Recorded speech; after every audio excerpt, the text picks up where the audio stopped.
Good evening, kindred kind. Welcome to NearDark Studios Vampire the Masquerade V5 Chicago Night Chronicle. Tonight, as promised, is a bonus episode. So, before I get into a brief recap, let's go around the table and introduce our kindred for tonight, starting on this side. Erwin Ruth, Tremere. Marilyn Alcott, Clam Malkavian. Alistair Grayson, Clan Ventral. My name's Elijah Israel, or by my Twitch handle, Pinoy Boy. I'll be your storyteller this evening. It's been 3 nights since the incident at the Pink Lotus and within the Dreaming. For now, there's only 4 coterie members. Unfortunately, within the Dreaming, we lost a dear friend and a rather charismatic Toreador. Tonight is Christmas. Snow falls on the windy city, blanking in the cityscape. There's Elysium tonight. Princess sent out invitations to all the kindred within the city to help calm the tension of what has happened at the Pink Lotus. We rejoin our 3 coterie members within their respected havens, starting off with our Malkavian, Marilyn Alcott. Marilyn, you awake for the night. And kindred, to get that out of the way, go ahead and give me a rouse check. Fuck. Alright. So, Marilyn, you awake within Alcott oddities. You can already hear the sound of Diedrich up and early, tending to the shop. You also hear additional shuffling feet below you. Alright. I'll get up, get myself put together, and head downstairs. Okay.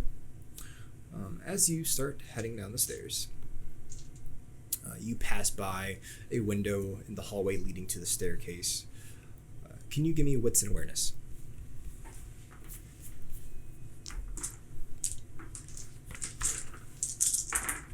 That is a 1. A 1. Okay. That's enough. As you pass by this window, you hear as if someone either threw a rock or a piece of hail hit against the window. Huh. I'm gonna go look outside. Okay. As you look outside and you look down, you scan around the surrounding area. It takes you a second. It's rather thick outside with the snow, and you begin to hear a muffled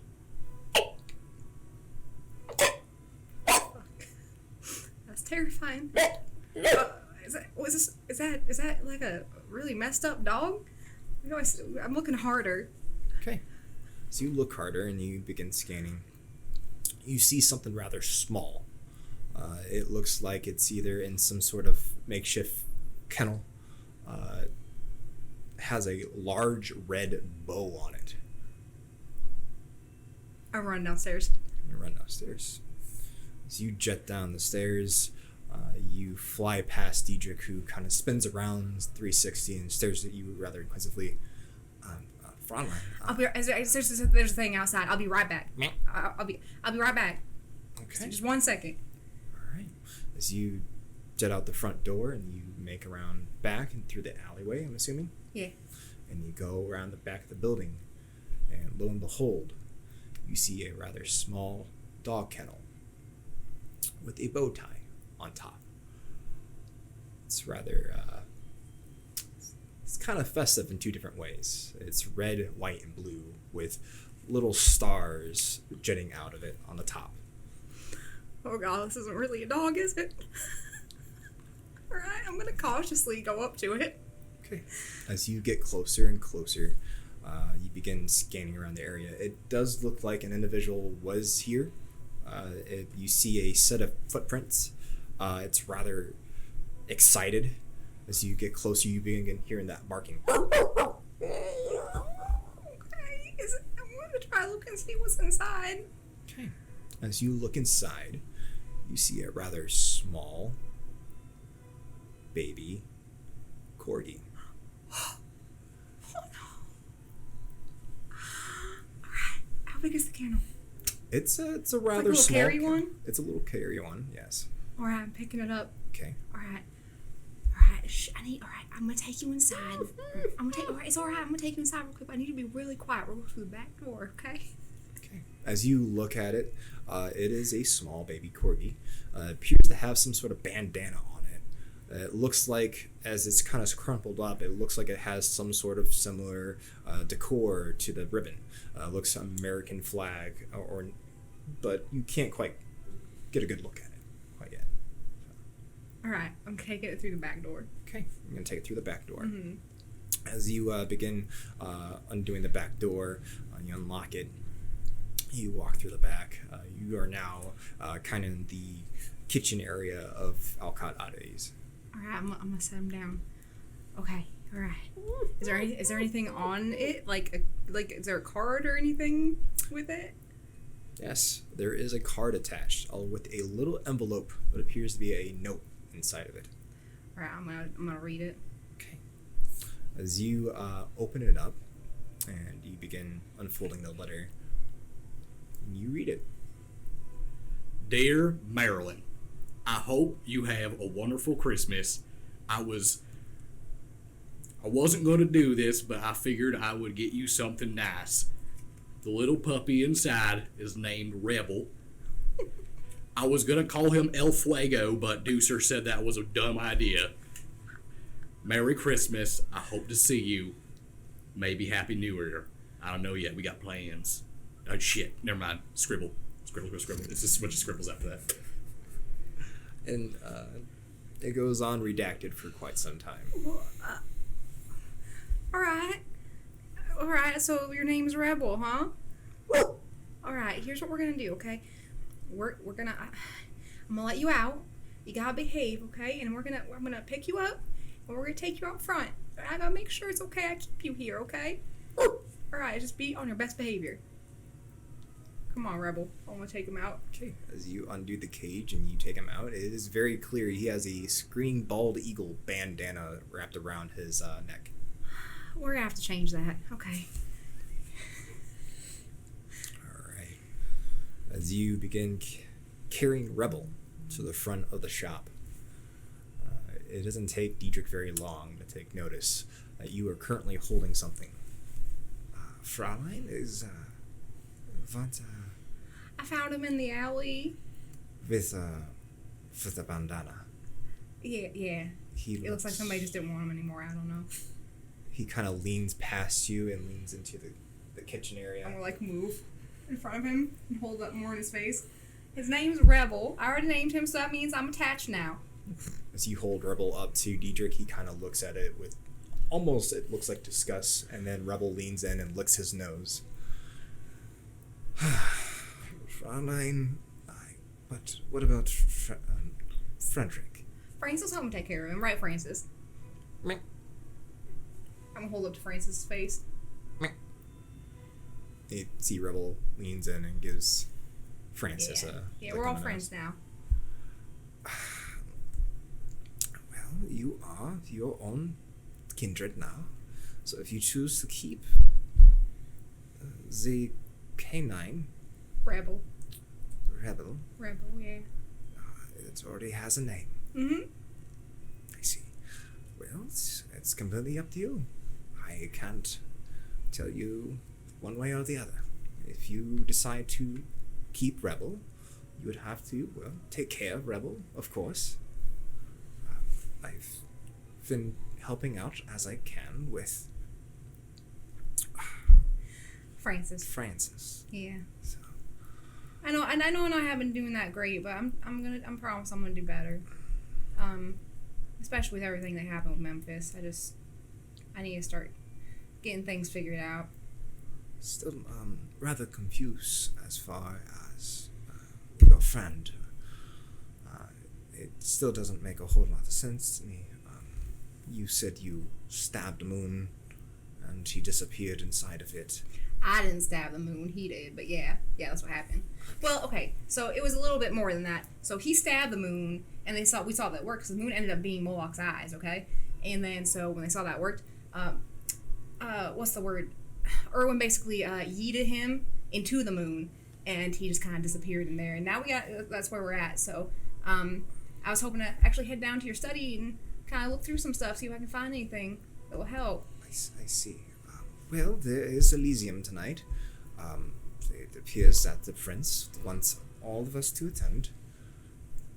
Of course, I have to be there. I'm, of course, unfortunately, I'm part of the council still. So. I mean, I don't really want to go, but if you want me to go, I'll go. I got you something though. It is, of course, Christmas. So you see him walk behind the counter. He bends over and he picks up something rather. It looks rather malleable. It looks kind of squishy. It's wrapped and bow tied.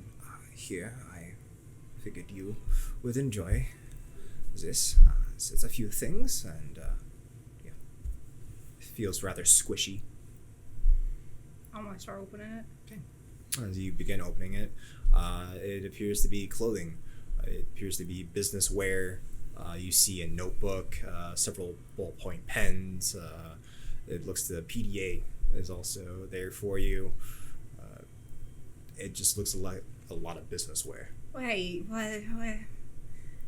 What's this? Well, I think since you are on Kindred and you will probably start taking on more responsibilities and, well, you probably would need some of those if you want other Kindreds to take you seriously. Oh. If you don't like it, I understand. Do I embarrass you? No, Oh God, I embarrass you. I just thought you would like to carry yourself in more of a grown up, older fashion, I would say. I mean, I like to dress on the outside how I feel on the inside. I thought you were okay with that. No, it's perfectly. If you don't like it, I can try. No, I like it. I mean, because I'm in the coterie with Alistair, so it could come in handy one day. I just didn't think you would want another stuffed bunny, so. All right. Thank you. Alright. I'm gonna set it like behind the counter. And I'm gonna pick Rebel back up. I'm gonna go do some researching, like an adult. Okay. Okay. We have to leave soon, so. Just call me when you're ready. Okay. I'll come. Well, go ahead and do your research. Wait, you want me to wear this tonight? You don't want me showing up like this, do you? No, if it's fine. If that's what you want to wear, then that's what you want to wear. It's all right. I'm heading downstairs. Okay. See you in a few. Okay. As you carry off into Diedrich's study, begin researching. If you like, you can do an intelligence plus academics roll, and you may add your merits into that if you like. Yes. I will record this.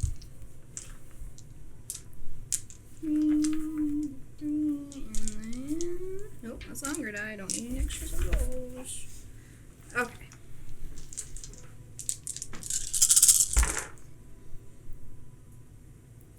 Okay, 3. Whew, I thought those were all blanks for a second. Okay, 3. Oh, goddamn, that was scary. All right. I have made a note of that. Oh. I hate that. All right. So we are going to change scenes, and we're going to switch on over to Erwin. Erwin. It's been 3 nights since we've lost Memphis. You have taken responsibility over the hamsters that reside within the carriage house, and also looking after Memphis' stuff, what little there is of inside of this carriage house. Within the past 3 nights, Annabelle and Portia has moved majority of Memphis' belonging to Alistair's estate. You wait for the night. You already did your rouse check. Double 100. All right.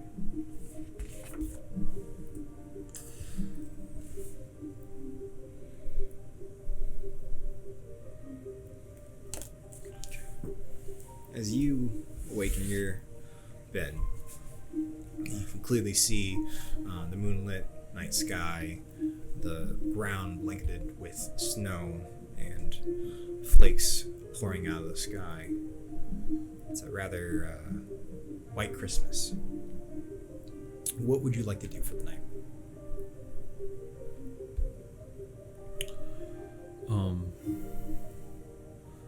I am going to go to the fridge and get out a blood bag. All right. And I'm going to just lounge and drink. Okay. So you pull out a blood bed out of the refrigerator and you lay back in a recliner, staring off into the window.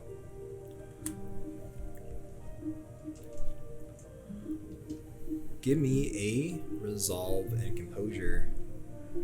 I need you to beat a 3, please.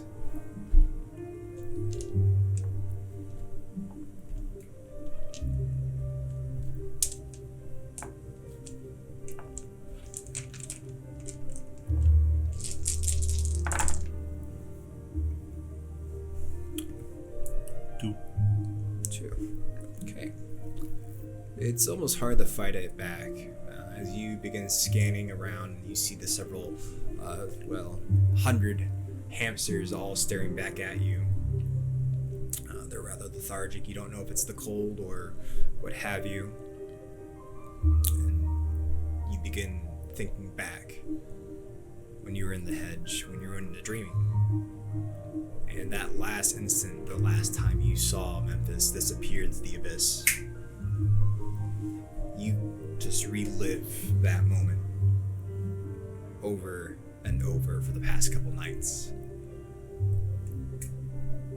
You think to yourself, what could have I done differently? What? I killed my friend.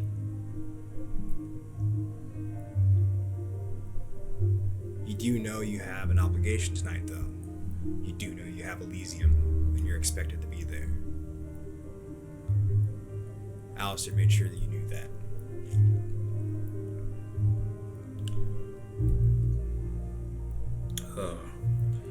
What time is It's starting pretty soon, so. I'll get dressed for it. Okay. So you throw away the husk of the blood bag that you're sipping on and shuffle over to scrounge for whatever clothes that was gathered for you by your coterie mates and Alistair. You get ready for Elysium tonight. With that, we're going to pan on over to Mr. Grayson, who's within his haven walls. It's Christmas Day or Christmas Eve? It's Christmas Day, All right. or Christmas night. Correct, Christmas night. I'm going to, I would have tried to awaken as early as possible. Okay. And I'm going to do something that I do every Christmas, if I can, if possible. Sure. I'm going to head out to the tool shed, grab an axe, head out into the woods, and find a nice pine tree, and chop it down. While it's down, I go ahead and I chop off all the branches. I just get basically the log. Okay. And then with my strength, I would grab the log and take it back. It's basically just a Yule log. I just want it to burn all night. Okay. Once I get done taking care of the log, then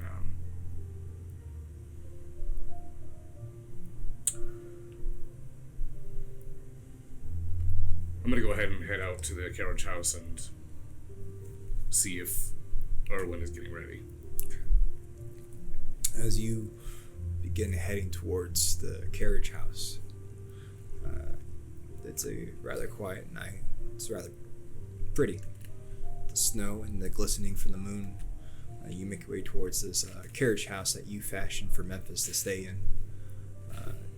There's heating for his hamsters. You see the fog emitting onto the windows. You see some lights on. You see some shuffling within it. It takes you a second to realize it's not Memphis. It's just Irwin.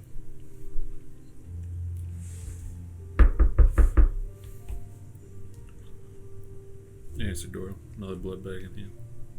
All right. As you answer the door with blood bag in hand, you see Mr. Grayson in front of you. Irwin, Alistair, are you getting ready? I am ready. Okay. We're gonna leave a little early because we're gonna take a stop before we get to court. Where are we going? We're gonna meet an acquaintance and make sure everything's fine. Okay. Would you like one? You know I can't drink that. No, yeah, I'm ready to go whenever.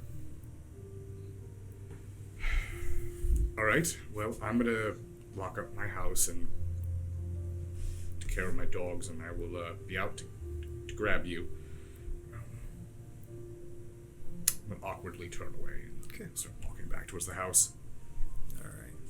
I'm gonna just go ahead and I'm gonna feed Strek, Oscar, and Blitz. Okay. Rouse. I do not go up 100. Okay. Once I feed them, I would go ahead and I would. I'm assuming that after the Pink Lotus, that Kaido recovered. Yes, Kaido did recover. The second he recovered, though, he went right to work. He's been working with Lady Jessica and Lucinda's men, cleaning up the aftermath. All right. Okay. So I'll message him once I get done feeding and just say, I'll see you at court. Okay. He messages back. An acknowledgement. All right. Then after that, I'm going to grab Irwin and I'm going to head to the Chantry. Okay. Alright. Alistair comes to pick you up, and I have 2 more blood bags in my pockets. okay. As you notice, Irwin has 2 rather sizable blood bags sticking out of his pockets rather awkwardly. As you 2 shuffle to your vehicle and make off, you being heading towards the Chantry. Yep. Okay. It doesn't take the 2 very long. Eventually, you find yourself outside the Chantry walls, outside of Hyde Park. Irwin? What are we doing here? We're going to see Abraham and clear everything up with you. You haven't even transformed in the last 3 days. So I'm hoping that maybe what you and Marilyn were talking about, whatever things you were studying, may have worked. Maybe Abraham can go over it. Abraham has assured me that your safety will... No final death will come to you. It's not very reassuring. Okay. It's going off his word, and his Irwin? word is all I Irwin? have. Irwin? And yes. I know that this is scary for you, and I know that you have been a bottom feeder for the pyramid for a very long time. I'm fairly certain the last thing that Abraham wants is a very pissed off Ventru ripping his walls down.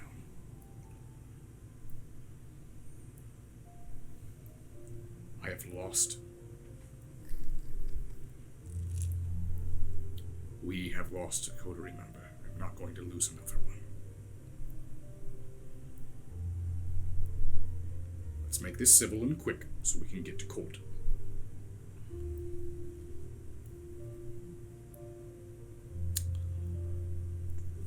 Fine. Go ahead and get out. Wait for him and walk up to the door with him. Alright, as the 2 of you make it towards the Chantry doors, you, I'm assuming, knock on the door. Mm-hmm. As you give it a knock. It takes some time, and eventually you hear footsteps approaching. The door unlatches and opens, and and before you see Soon, who's dressed rather festively. She's wearing a rather fine red dress, a white fur shawl. Oh, so this is a surprise. Good evening. May we speak with Abraham briefly before court? Oh, well, he's already made his way towards Elysium. And I was about to leave myself. I didn't realize we were bringing guests. Well, if Abraham's not here, then there's no business for us unless Erwin needs anything from your room.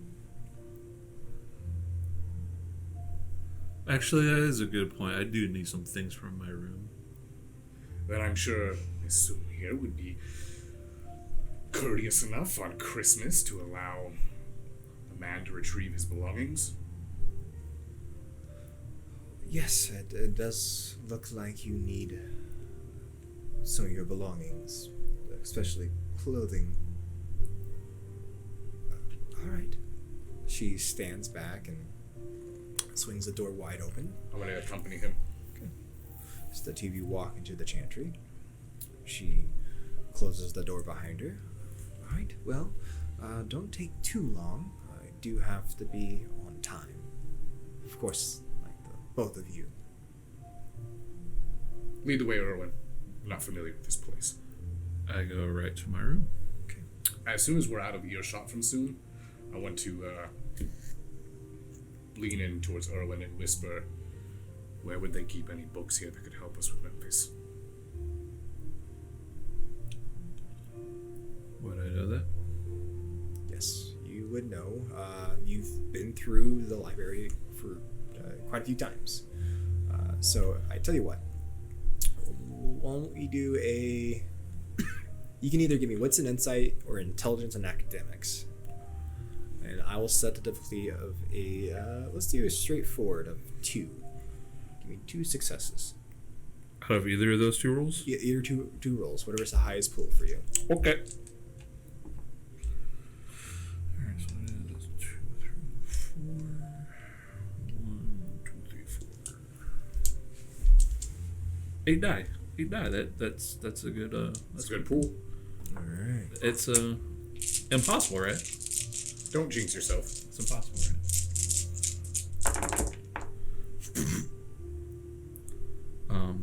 That is a what's it called? A critical success.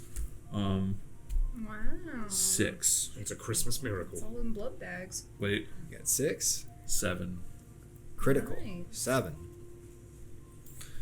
You know Blood bags, you're right. there are exactly 5 books within this chantry that could help you, and then some. So you know exactly where they're at and what row they're in. So You grab the things from your rooms. If you can tell me the titles and the names, I'll grab them. Okay. I list them off. Alright. As soon as he does that, I want to split up so we can hit this quicker, so it doesn't seem weird that we took longer than expected. okay. I would go and grab those 5 books. Okay. As you make your way through the chantry walls and you ascend up the staircase to go to the library, I'm assuming you gave him directions, Erwin? Yeah. Okay. You head right to the books. You pick out all those books, all 5 books, and Then I'd make my way back to Erwin's room. okay. All right. I pack up my briefcase, my some clothes, my research, especially in research regarding troll's blood, the drink that Memphis and I were working on, Okay. and I don't think I had anything else in particular. So yeah, that's Okay. Just your necessities. necessities. Okay. I'll make a note of that. Once I head back down, I put these in your bag. Yeah.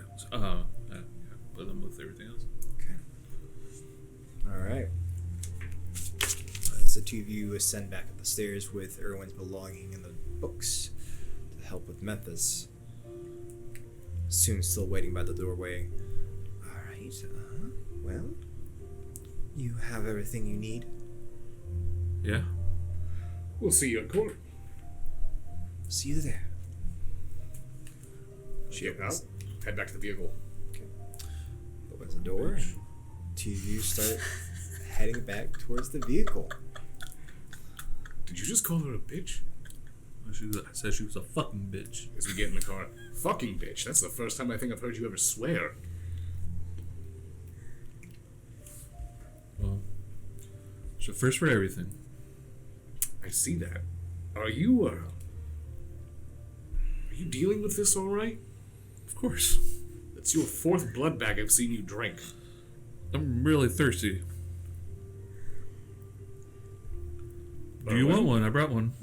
Again, you know that I can't. Even if it was my preferred type, I couldn't drink it out of a bag. You realize,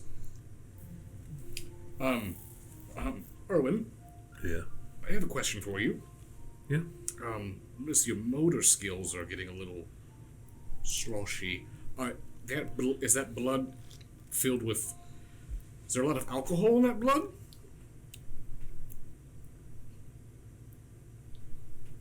Okay, all right. I'm gonna drive. Okay. You start heading towards Elysium. Why not let Urban drive? Yes, I'm gonna head towards Elysium. Okay. As the TV make your way towards the Succubus Club, we're gonna pan back on over to Maryland. Maryland. Quite some time has passed.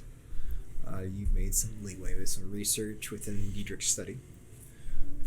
Shortly after, you hear footsteps ascending down the stairs towards the study. Fraulein, are you ready? Yeah. I'll put it down. How long is this gonna take? Well, I'm not entirely too sure, but however long Kevin needs. Okay, alright. Well, given our conversation, Mickey, I gotta leave you here. You can't come with this time. I'm ready. Okay. Give me wits and awareness real quick. I need you to beat a 3.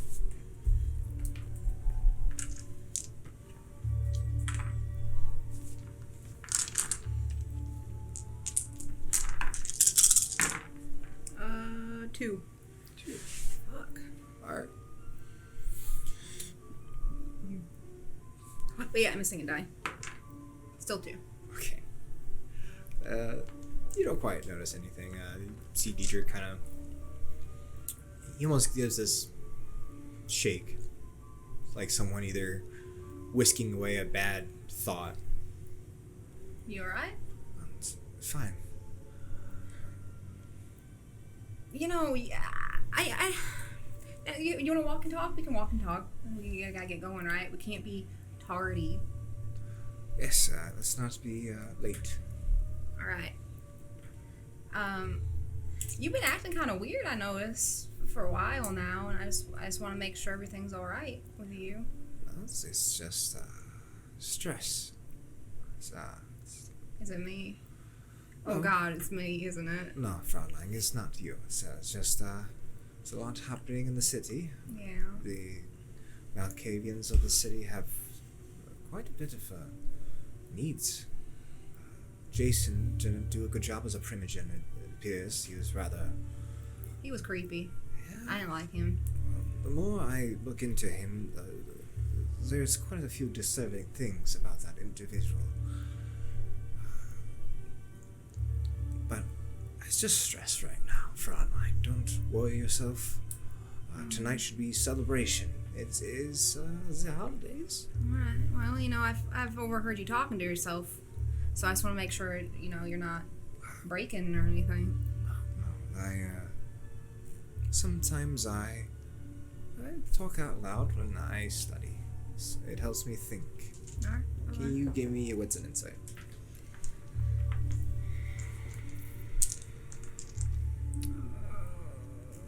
Okay.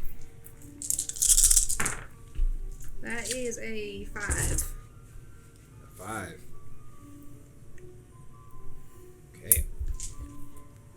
seems pretty forward with you. You know your sire rather well. You know he doesn't appear to be lying to you. Alright, I just thought I'd ask. That's all. Well, I've already contacted the Uber. Uber. Yeah. If I don't understand why they called it an Uber. I don't know. It's a transportation vehicle.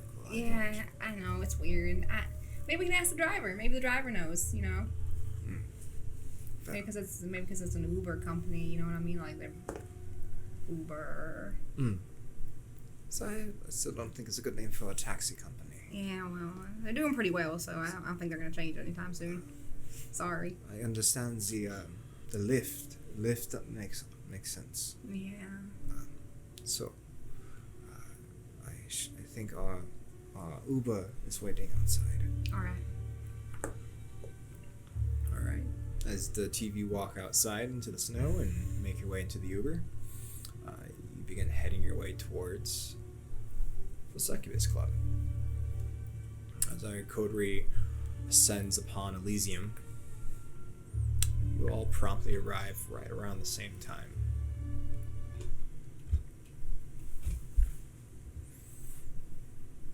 Mr. Grayson and Erwin, could you please, both of you, give me wits and awareness? The same thing for you, Marilyn. Go ahead and give me wits and awareness. I need you all to beat a straightforward success of 2. 3. 3.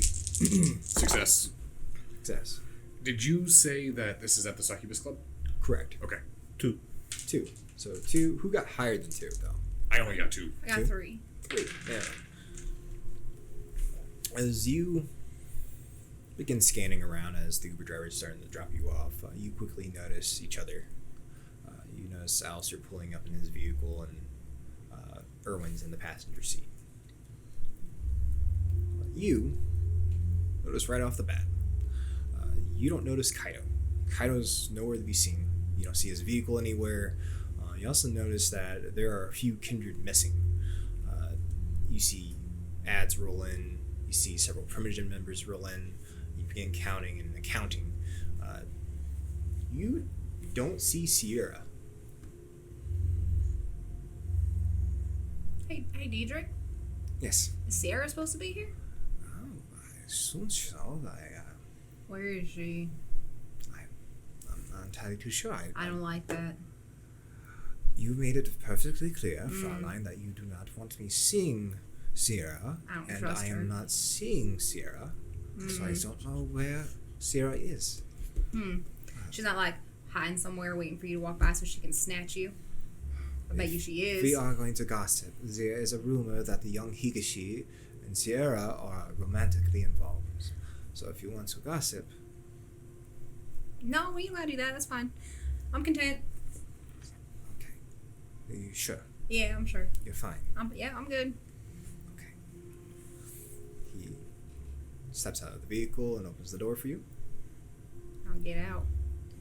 I see Alistair and Erwin. I should probably go meet up with them. Alright. I don't know if we're down or not. We are down. No, we're not. We are not. We're great. It's just the... Oh, the error. There. Then yeah, we're good. Okay. I just wanted to make sure. We're down. on We're everything. down. No, we're not. No, we're not. Sorry, folks. I just want to make sure that we are not missing any story. So you get out of your vehicle, you begin heading towards your coterie members. Erwin and Alistair, you quickly notice that Diedrich and Marilyn both get out a Uber vehicle, and Marilyn's heading directly towards you. I would park the vehicle and then get out with Erwin, head over as well. Okay. As I approach, I'd be like, Marilyn, Alistair. happy Yule. It's Christmas. Whichever holiday you wish to celebrate, it's perfectly fine. Erwin, are you ready to go inside? Yeah. Hey. Oh, Erwin. Oh my God, what is going on with you? What? He's going through some things. You know, Erwin, it's Erwin, snowing no. out, right? You look Erwin. kind of weird right now. No more blood bags. Wait, whoa, Stop. whoa, whoa, Not- whoa, whoa, Not, whoa, whoa. not in public. Are they hanging out of his pocket still? He's just got Yeah, blood blood bags. The, Like, the tubes are probably hanging out of the pockets. it's a husk of them.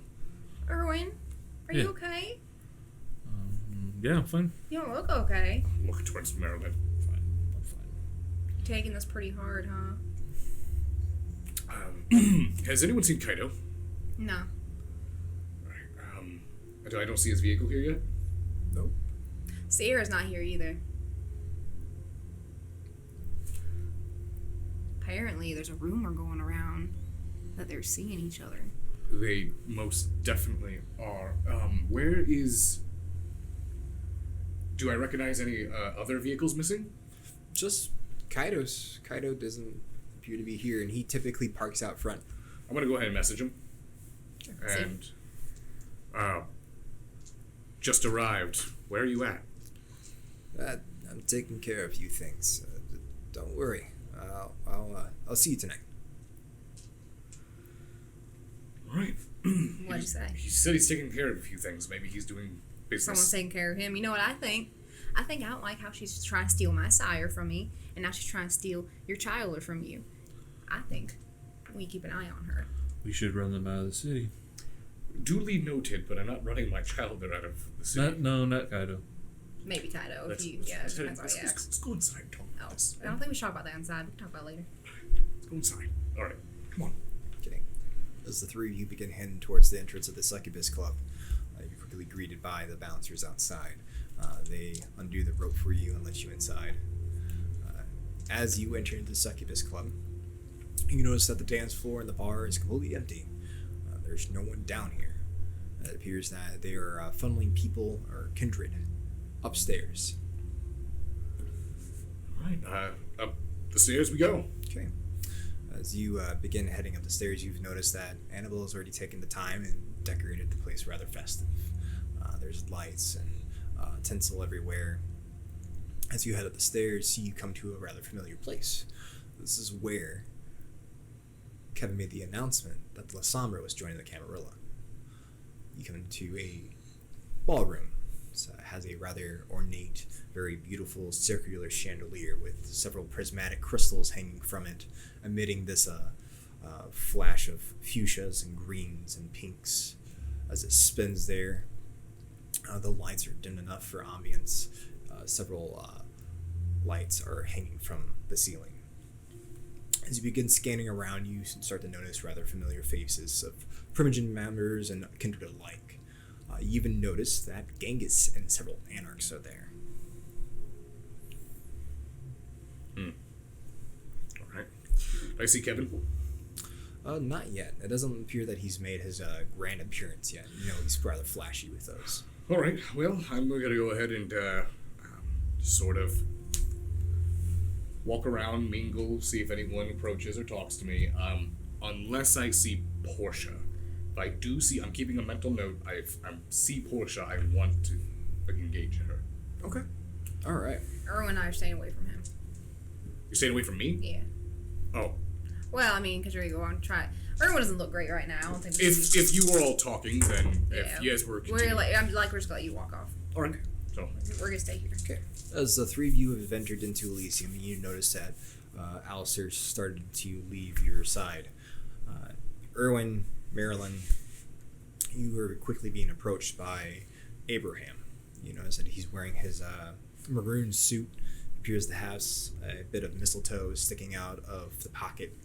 He has his silver-tipped cane in tow as he starts to step quick towards Erwin. Good evening, Abraham. Good evening, Miss Alcan. Erwin, Abraham? you look rough for wear. Is everything okay? Everything's fine. What can I do for you? You notice he kind of sidesteps around you a bit, slowly. His eyes are tracing along your hand, staring at your mark. Well, I'm just a little concerned with your condition. You know, the funny thing with that, I'm pretty sure he doesn't have it anymore. some stuff happened. Tell him, Erwin. Tell him about the stuff. Stuff did happen. Erwin, do you remember the stuff? Yes, I remember Okay. stuff. I remember stuff very well. All right. We did stuff, and it's different now. Well, I was getting worried you went missing after a rather grand exit. Yeah, I tend to do that when people are talking about killing me. Okay. I mean, he has a point. You need to make a roll real quick. Shit.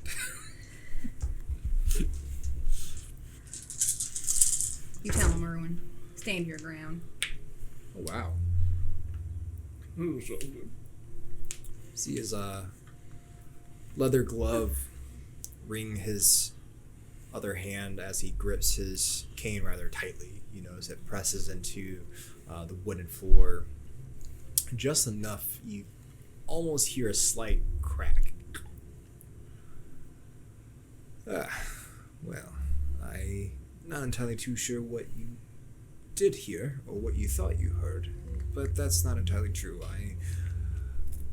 I think you should come back to the chantry, Erwin, and we need to go over your obligations to the house.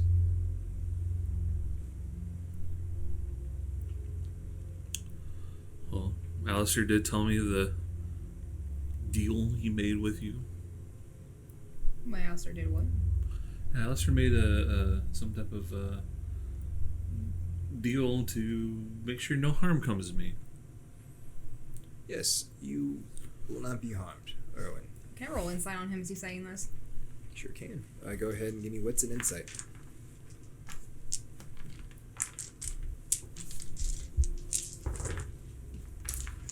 Oh, 5. Wait, this one's cocked. 6. he is definitely giving a vibe of someone who is lying through their teeth. He is.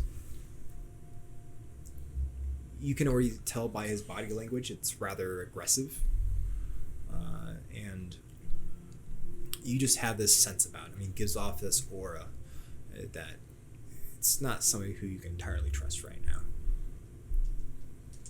You look a little tense, Abraham. It's lots been happening right now, Yeah. and I owe your coterie a great debt, and I just want to make sure that one of my own is taken care of.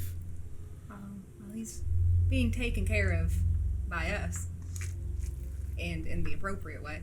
So, I mean, we're here to enjoy ourselves, right? Maybe you should go mingle or something. You and Alistair can get back and talk about the little deal you made and figure it out from there. Erwin, I'm gonna be honest with you now. Erwin is tanked. You're not gonna get much out of him.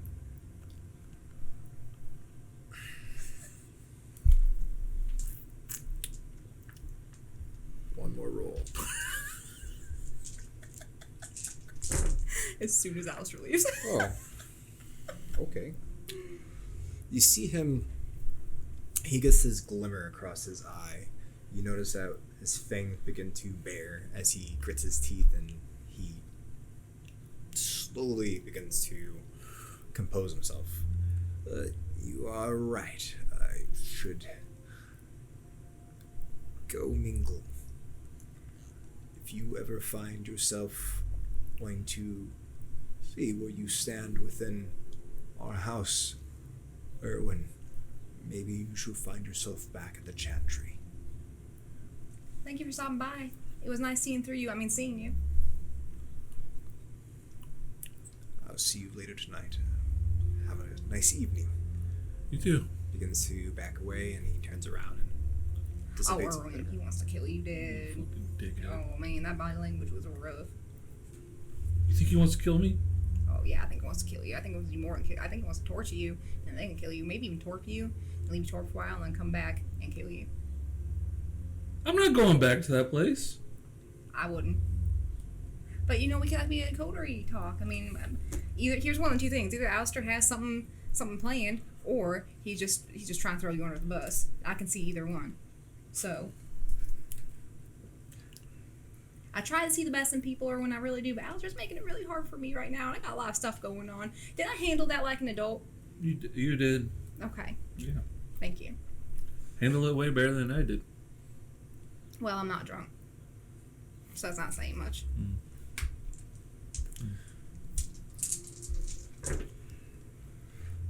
Alistair, as you were kind of ducking and weaving and saying hi's and how do you do's to other kindred in the city, you begin hearing high heels quickly approaching you from behind. Turn around. As you turn around, you see Portia. She's dressed in a full ivory satin dress. It appears that she has a silver necklace that dangles around her neck. I'm gonna approach her. Okay. Portia, Mr. Grayson. happy holidays to you. Happy holidays. Do you mind if we speak in private? Sure. I assure you it will not be like our last meeting. I was kind of hoping for that. It was rather exciting. I know Spot. She begins leading you to a rather discreet location. All right. I'll follow her, and then once we're alone, Portia, I'm coming to you for.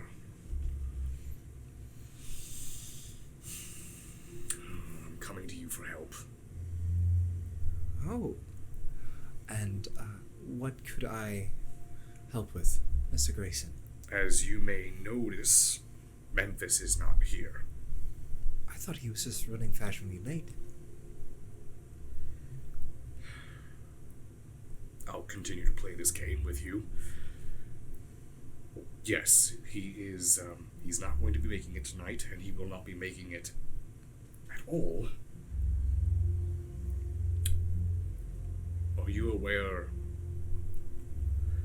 Before I continue, you must. Your responses, your actions, however you decide to respond to me, I will not inquire further. I will not speculate, for I already have my assumptions about you. Are you aware of the dreaming?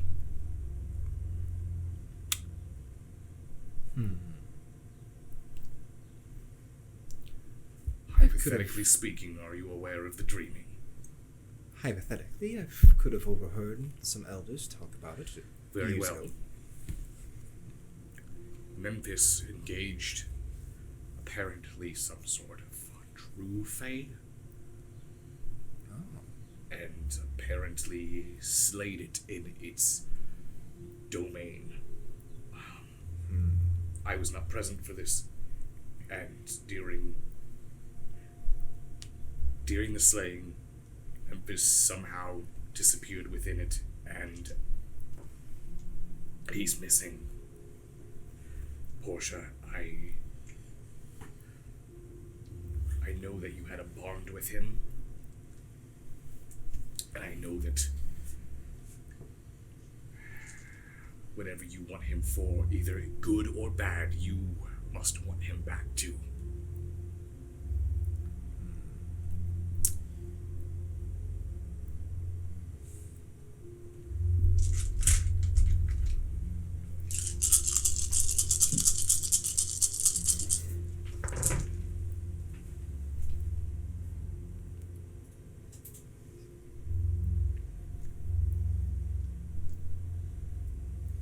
See her she steps away and turns her back towards you.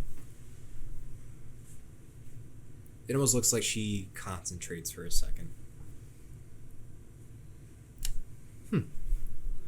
Well, I can see what I can do. I am not too versed with true fae, or fairies for that matter. Either am I. But I may have acquired a boon here and there over the years I've been around. aggravates me that you're so good at this. It makes me feel like we're closer in age. Almost makes me feel like you're a little older in age. I am just a people person, Mr. Grayson. You could say that. I'm rather good when it comes to conversing with our kind. Well, I will leave you with this, Portia. If you can help me, I'm at your disposal. I just want my son back. That's all you had to say, Mr. Grayson. I will accept your offer. Why don't you see Brett Stryker and record that you owe me one minor boon for just this? Of course, we have both lost somebody rather dear to us. I will indeed. Enjoy your holiday, Portia. You too, Mr. Grayson. I'll return and I'm gonna go find Brett. All right. As you ascend back up the stairs and rejoin the rest of the kindred, you see Brett in the corner of the room. It appears that he is mingling with several other kindred. He looks like he's got a notepad out and recording stuff down. As I approach, Mr. Stryker. Mr. Grayson, it's been quite some time. It has been. I almost feel like we haven't really spoke since we came back from the Quad Cities. I love the hair. It's just bestial. Yes, I was gifted with a lot of body. I have a boom that needs to be recorded. Oh, of course. If you could all step aside, I will get to you. Just stop. Beautiful people are talking right now. Brings out his pen and paper. Yes, one minor boon between myself and Portia. I owe her the boon. Oh. Mr. Grayson, what did you have to do for my clanmate there? I'm kind of curious. We both lost something very precious to ourselves, and she is going to help me find it. Well, color me jealous, but all right, it's been recorded. Thank you, Brett. And don't be a stranger. If you ever need my assistance, feel free to get a hold of me. Oh, please, if you ever need to get a hold of me, you come on down to the Ponytail. That's right. That is your stomping grounds. Will do. Thank you, Brett. Enjoy your evening, Mr. Grayson. And happy holidays to you. And then I'll make my way back to the coterie. Okay. You're going rejoin your coterie members. Well. Look who showed back up. You didn't see where why are you acting like that? Erwin just told me about the little deal you made with Abraham. Is he here? Did you speak with him? Oh, I spoke to him. Don't worry, I took care of it. Is Erwin going to go back to the Chantry? No, I just got him to leave us alone. You better go talking about that stuff. I took care of the real problem, which was him talking to us. Wait, so what happened? He came up, he was trying to start a conversation. Erwin's struggling right now to speak words. He was trying to play like, oh, everything's gonna be fine, just come back, we'll sort this out. And I was like, I don't fucking think so. I can see right through your bullshit. He definitely wants to kill him. He actually seemed like he wanted to hurt you, Erwin? Oh, yeah. I feel threatened. All right. Well, I'm not going to force you to go back if you feel like your safety is endangered, but I will go speak with Abraham, and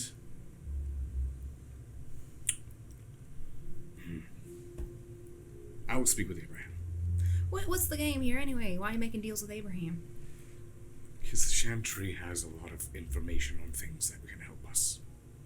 Right, Erwin? Suppose they do. I want to move in real close. Information that could help us if we had a inside person. As in someone who's not really with the Chantry, but has their own agenda. Also dismantle that pyramid from the inside. You'd almost call it a double agent. It's very effective in warfare. Wow, yeah, you kind of sound like you know a lot about it on a personal level. I very much do. Makes me a little uncomfortable. No, if I was confused, that was not supposed to come off intimidating. That was supposed to come off as in. Yeah, you need to work on your tone a little bit. Erwin would be helping us. Yeah, I got that. It's just the tone, which you know, like give me darts with your eyes. I have piercing eyes. It's hard. Okay, all right. Yeah. Maybe she'll talk to Abraham. I'm not gonna lie. I think I might piss him off a little bit. Same. I try not to.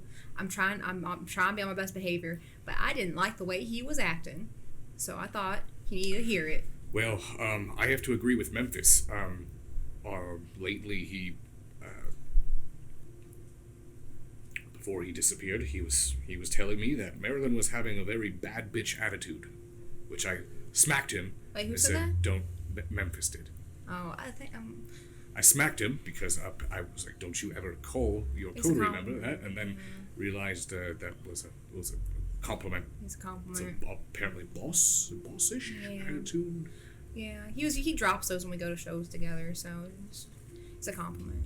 All right, well, I would have to agree to him. You are being very much a bad bitch lately. Thank you. Coterie, you were interrupted with a rather loud sound. You can see the crowds kind of parting their ways. Marilyn, you especially pay attention to this because you hear Dietrich's voice. I don't think this is a good idea. And you see Annabelle strong-arming your sire to the center of the ballroom. Oh, now you're... I'm walking that way. As you follow. begin falling that way, you notice that Annabelle is playfully pulling your sire towards a grand piano. Please, I insist. I would love some live music right now, Dietrich. For one primogen to another, please. It's been quite some time since I've played. I am a little rusty. I really only have memorized one song. I'm sorry. Alistair, she's making him uncomfortable. Please. If and you notice that a lot of the other kindred around them starts egging them on, start clapping their hands. No.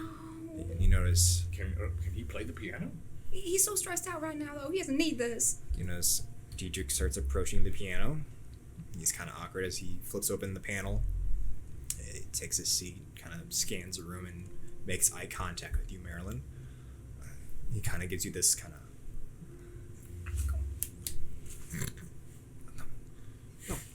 What did I see this? Yeah, you saw them kind of give him that exchange. Does it look like he wants her to go up there? He's telling her to stay back.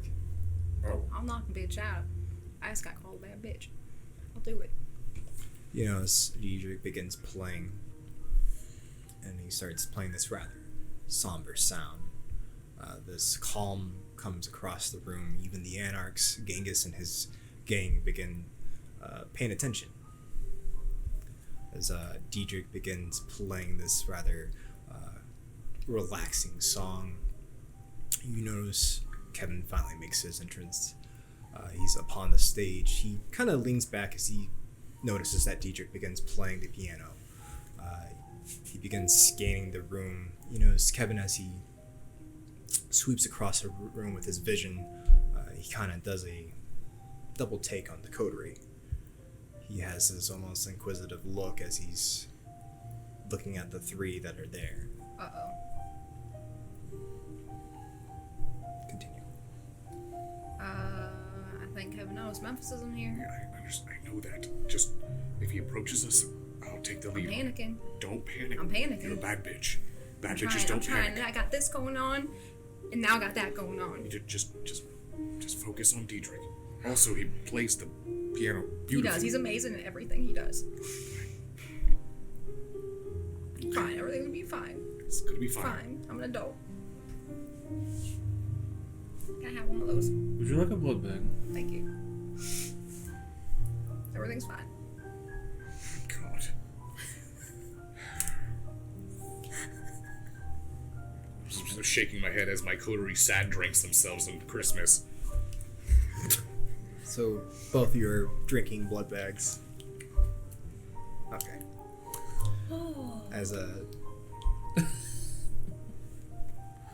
As Dietrich and It's good, isn't it? continues to play out, you notice Kevin centers himself onto the stage. appears he's getting ready to give whatever speech he's wanting to deliver to his city. But he just waits for Diedrich to finish up playing. What are we gonna do? Do I recognize the tune, the song? Song? I'm fairly familiar with classical and piano. It doesn't sound classical. It A sounds personal piece? It sounds like a personal piece. Are you really interested in his music there, Alistair? Well, I play the piano, so Oh, you do? Well, you try bond with him or something over that? I don't need you coming for him too now, okay? I already got to worry about Annabelle too I now. have no sexual attraction to your sire. It is perfectly fine. Liar. You can't not. He's very good looking. Look at him. Yes, Diedrich is a very attractive man, but after the orgy with Mistress, I don't think. Wait, what? Mithras, it was a terrible experience. It was. He assured me that it would be fun, but it was Oh, we'll not table fun. that. We got to come was back not to that fun. We one. were in an orgy. So, as Diedrich finishes playing, he stands up and takes a bow. The room I'm bursts clapping the into, loudest. into applause. Laugh appropriately. As Marilyn just claps as loud as she can. Are you just sticking the blood bag in your mouth as you're clapping? Okay. You notice the mic whines as Kevin begins to speak. Mama, that was a rather beautiful playing on the behalf of my Malkavian primogen. Now, some of you are probably rather worried that Mr. Yamaguchi is no longer with us. Fortunately, because of Mr. Grayson and his rather well-equipped coterie, and the help of UC6, we have rooted and removed a rather large thorn from the ivory tower. So, if we can give a round of applause for our Chicago coterie members here. And then they start clapping for the rest of you as they all turn. No, it's not you two. We're part of. Thank you. Now, as much as I love to hear myself talk, I think even it was rather beautiful music there, Diedrich. I think we should have something a little bit more upbeat, a little bit more something you could dance to. So, Memphis, my boy, why don't you get up here and do your thing? Should we run? I'm gonna go ahead and approach Prince Kevin Jackson. Mr. Grace. Memphis won't be able to attend tonight. He is going through some personal issues that I think you are aware of, involving ties. As I kind of. Okay. Why don't you go ahead and give me a give me a manipulation and insight. Okay.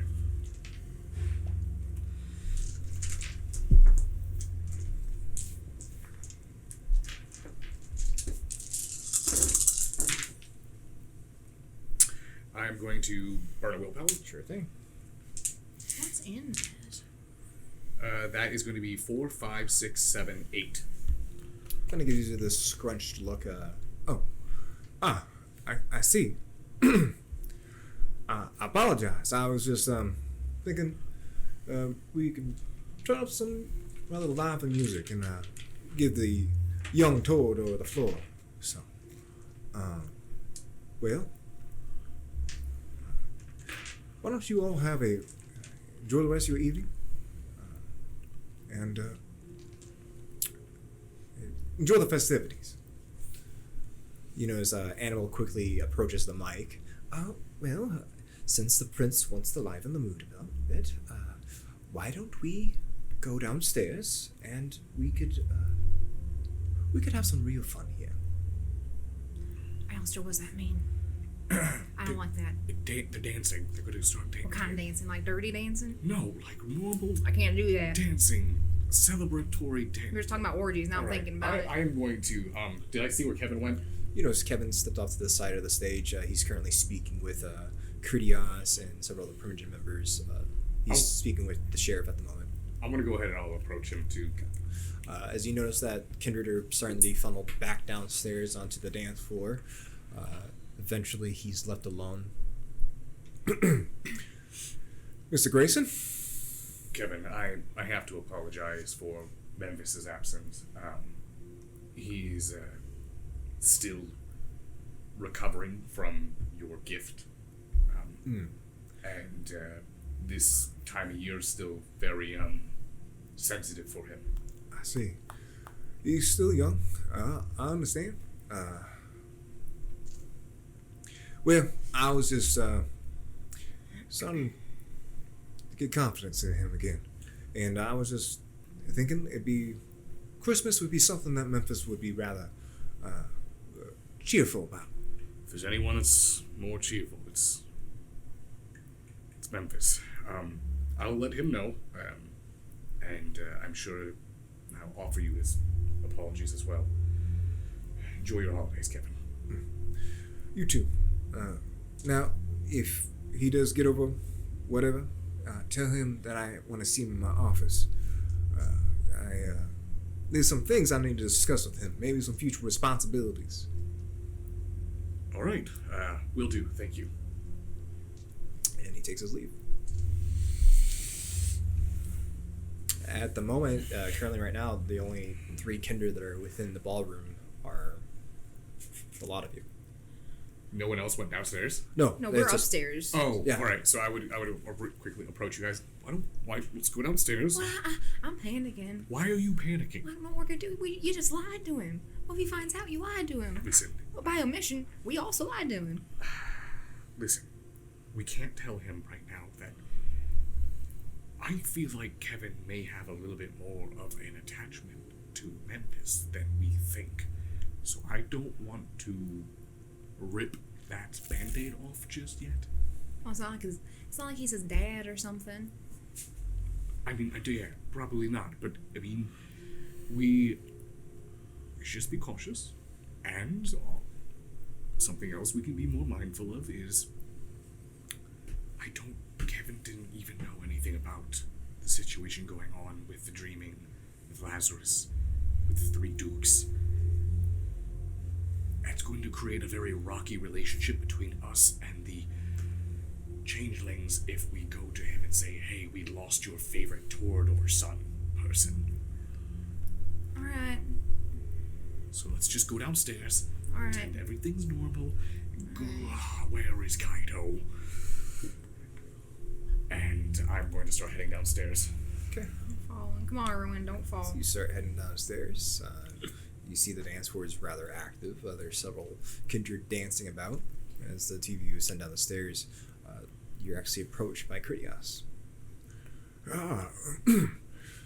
Is Mr. Piper not really with you? Yes, unfortunately, Mr. Piper will not be able to attend tonight. That's rather sad. I actually got him a Christmas gift. I was hoping to congratulate him and both your child are missing there, Mr. Grayson.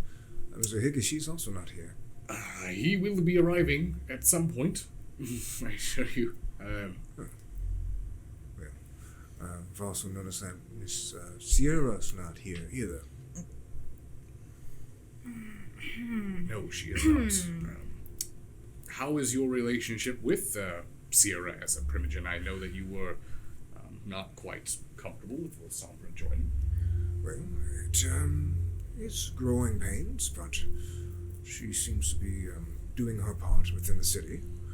We've acquired some more Sombra over the past couple of weeks.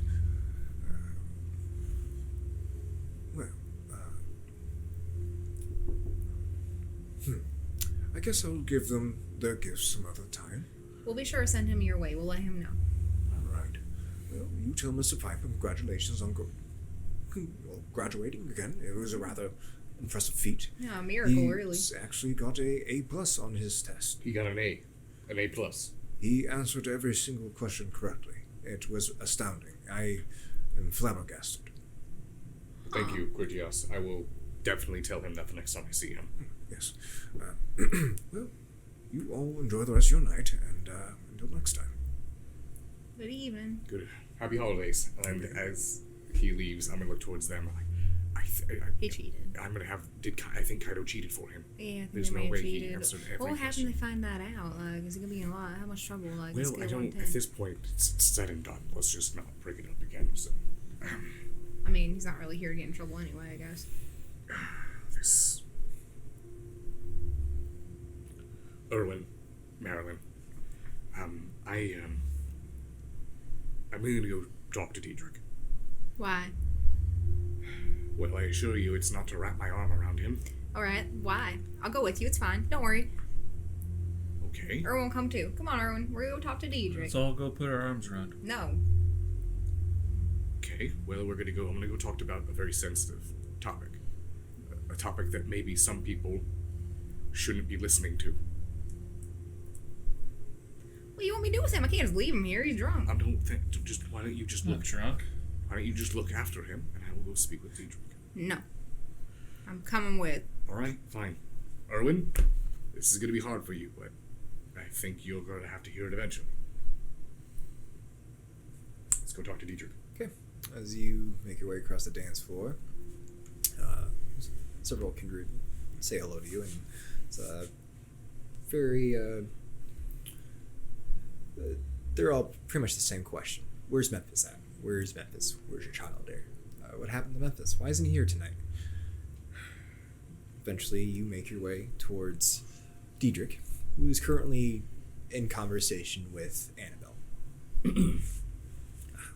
Well, I'm not entirely too sure if I could come out and play every night. We both have Primogen duties. Oh, please, I would love for you to come play. Maybe you could give me lessons. Excuse me. Hate to interrupt, but I need my sire real quick. Oh, I'm sorry, I didn't mean to hog him all night. Well, Diedrich, until next time. You see, she grabs his shoulder a bit and squeezes it, and then You see gives what I him mean? a kind of a flirtful look and leaves. I can't handle this one. I'm going to, you know what, Marilyn, her looks are more impressive than what she can actually do. I'm going to go ahead and just say that. Wait, what? So, Diedrich, So, Oh. can I, what's I happening? need to. Hold on. Let's do some breathing exercises, all right? We don't breathe. Yeah, but it's still relaxing. You just take the time. Just shut the fuck up for a minute, all right? But you want a blood bag No, I do not need. Give him a second, to okay? relax. He just had that viper of a woman all over him. Just give him a second. Diedrich. Is this about, me conversing No, with... it's not. It's about It kind of something is. more serious. Marilyn, So, okay. we need to speak in private. So, alright, if, don't say have private rooms here, I'm assuming? Upstairs. If there's any VIP rooms or anything like that, I just want to go, or even where Portia and I went to speak. Okay. All right, you bring him back upstairs towards the ballroom. All right. Make sure no one's around. Okay. Marilyn, did you tell him what happened? Yeah, he knows. Okay. I've been doing some studying of my own. Since you are already aware of why Mr. Piper isn't here tonight. It's still rather confusing. It's, she told me that he went in the side of an eyeball of an owl. I explained it to him the best way I could. I don't know. He doesn't understand. I don't know how else to Well, say it. I wasn't there as well, so as far as I know, they fought a giant eyeball and did. Memphis disappeared with inside of it. Yes. And, But does that make sense to you? the dreaming shouldn't make sense to anybody. It's okay. Well, What I'm asking you, Diedrich, is that if you have any... Marilyn has said that you have quite an impressive library. yes. It used to belong to her grandsire. So he's passed away quite some time. Grandsire. Yes, yes. It's Felix. Felix... It's a Felix Wolf. You can give me a wits. Tell you what, why don't you go and give me a wits and insight? And the difficulty for this is going to be. We'll make this challenging. We'll make it 4. Because he was in Chicago during the. So, alright, so yeah, Alistair should have been around at some point. That's going to be 5. That's going to be 5. Okay. 45.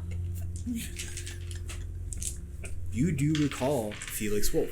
The top hat fellow, right? He always wore a top hat. Yeah, he wore a top hat. Yes, you know of my sire? I was currently doing operations between in Europe, and after the war and everything, I came back with my sire Lorienko, and we had some passing here now at courts here within Chicago. Never spoke too much with him, but seemed like a relatively well-educated kindred. As you are speaking with Diedrich, because of your role, you notice as he says, as he's starting to talk about Felix, his eyes kind of shift back and forth, almost paranoid-esque.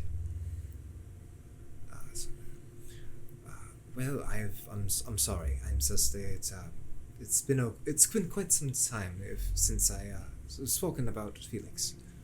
I wasn't trying to dig up bad memories. Yes, we have the library. What do you need with it? I was wondering if we could use it.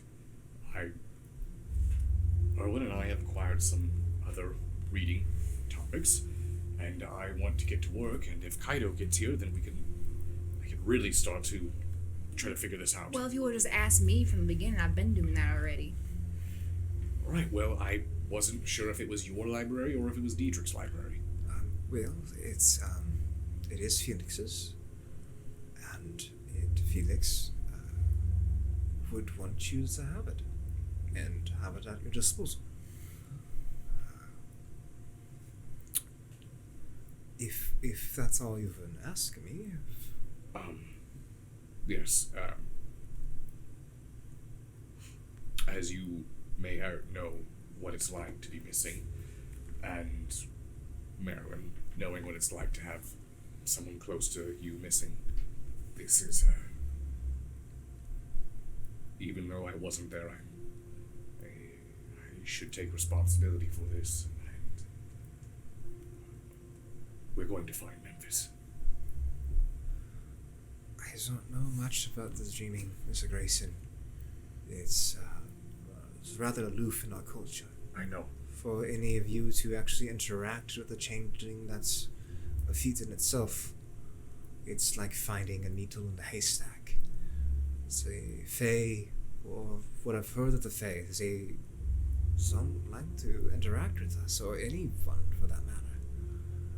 If I don't doubt you, it's not that I don't believe you, I have no experience in the matter. So, my library is at your disposal. I had another question. Yes. And I'm asking because maybe Marilyn and you can both try this. Is it true that Malkavians can speak to each other sometimes from great distances and even from the past and future? Yes, I am able of doing this feat, and so can my child. Perhaps there is a Malkavian that would have edge knowledge on this. I mean, I don't personally like going there myself. It's a little crazy. You don't exactly go in and find a particular person or the answer to a particular question. It's not what you think it is. I do not know. All I know is the one time I was there, I do not want to return. It's very clear that the Malkavian clan is the most suited for that work. I leave that to you. Well, we could try. So, my child is very correct. It's not just Malkavians or clan that are here within the city, or say the present. It's the past. It could be future. It's all the thoughts racing through your mind at once. It's from my research and my theories. Those red strands, they could be thought waves or the web that connects us. But we can try. Maybe there is a Malkavian out there that has interacted with them. Thank you for trying. Before you go for the night, I do have a Christmas present of sorts for you, Mr. Grayson. It's really not necessary. It's not much, and I didn't. I'm just the messenger. Jonathan reached out to me a few nights ago, and he says that Lori Uncle wishes you well and hope that his grandchild there is doing well. Thank you for that gift. I feel sorry I didn't get you anything. It's perfectly fine, Mr. Grayson. So, I was just trying to find a more appropriate time to approach you with that. Well, how about we go ahead and continue with our night? I don't want to stay around too much longer, especially with everyone asking about Memphis. I just really want to wait for Kaido, and then I'm going to be leaving. I was hoping to talk to Diedrich for a minute, and I can catch up with you guys. Absolutely. Erwin, let's not intrude. I'm gonna pull him. All right. Sloshing. You drag Erwin up the stairs, down the stairs towards the dance floor. Fine. Are you alright? I know I've asked you that a few times already, but I just the more time goes on, the more you seem not alright. I'm perfectly fine, Fraulein. There's just a lot on my plate right now, and You'd be honest with me, wouldn't you? If there was something else going on.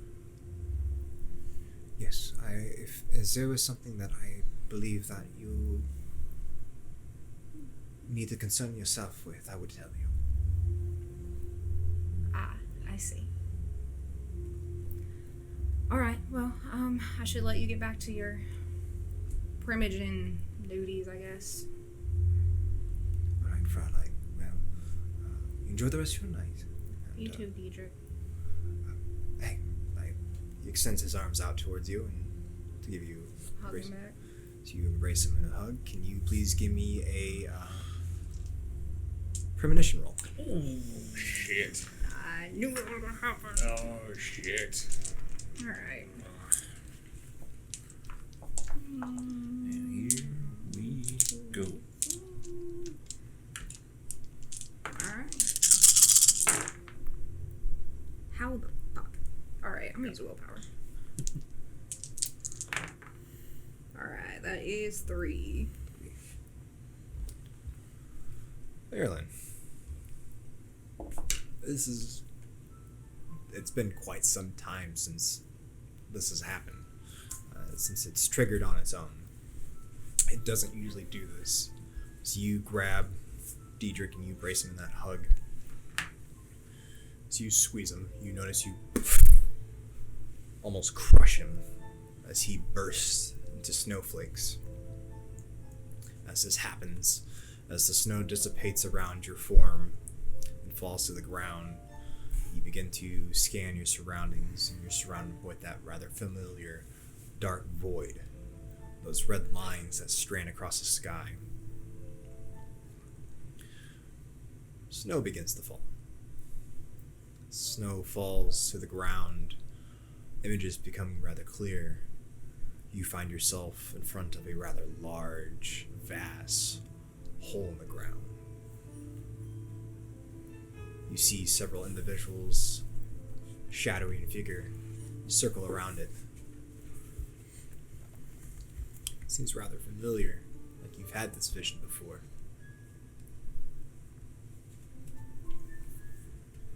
You notice one breaks away.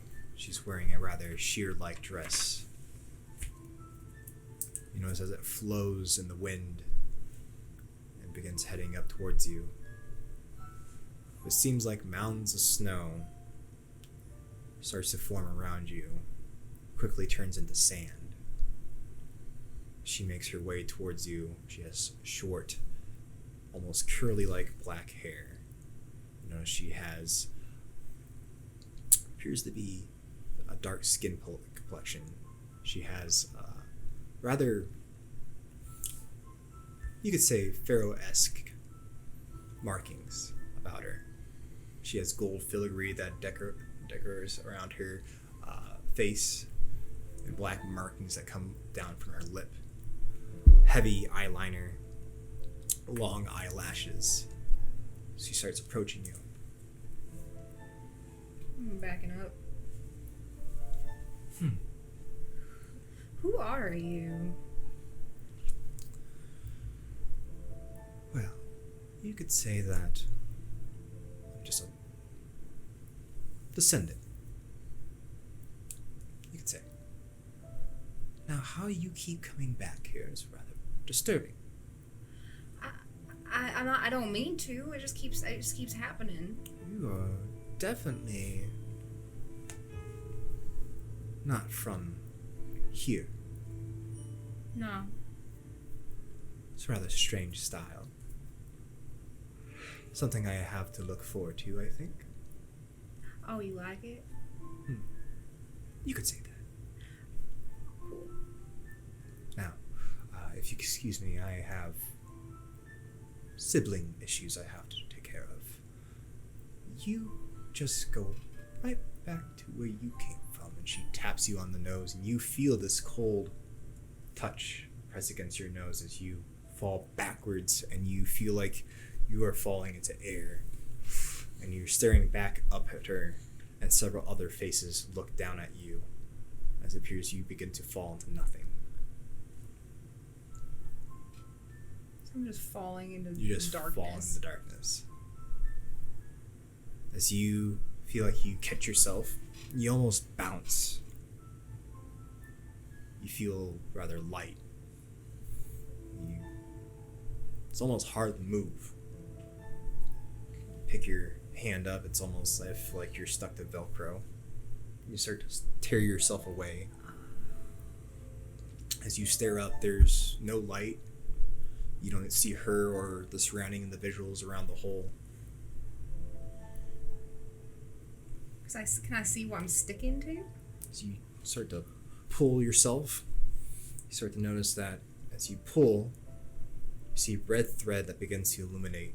You see light shine through it and pulsate. And eventually it starts to glow brighter and brighter. This red hue illuminates your surroundings. And as it does, as the light dims and brightens, you begin to see almost like a stick or something pointed step down onto the thread and lightly press against it. The light illuminates again. You see another long, almost arachnid-like leg step towards you. The light dims. You see another leg step towards you, and you begin to see several red, glass-like eyes and this tarantula mouth that stares back at you. Oh god. As it begins to get closer and closer to you, you get to see its full form and the gold filigree that encompasses around its abdomen. It's this translucent red spider that starts to crawl around you. Haven't I seen this before? Oh my. Please don't eat me. Little canary, where did you come from? Little canary. You stepped in my web. Why'd you call me that? Well, it's just, you look like a helpless little bird as she steps around you, and her arachnid-like leg comes towards your forehead and then quickly backs away. Oh, this should be fun. No, I mean we don't need. I can go. You can send me home. I'm not supposed to be here. Don't know where I am. I don't know who you are. I don't want to know. I don't want to die. All right. Don't eat me. When you feel it behind you through the webbing, you feel this almost heavy, moist, warm air, almost like a vacuum. You feel your form begin to stretch, almost as if you're being pulled in another direction. And you feel this black, like tentacle, stick up through the webbing and touch the side of your face. Oh, God. No. You find your own bird. You again. And you watch as the spider climbs around you and to the other side. And you begin to hear this confrontation as you watch black tendrils come up around you and they almost come down to pull you in. That's when you... Ooh.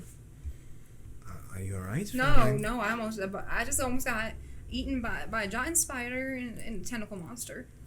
He Oh my God. pushes you forward and holding you by your shoulder sides. Are you alright? No. Was it a premonition or I was stuck in the strands. The strands in the sky.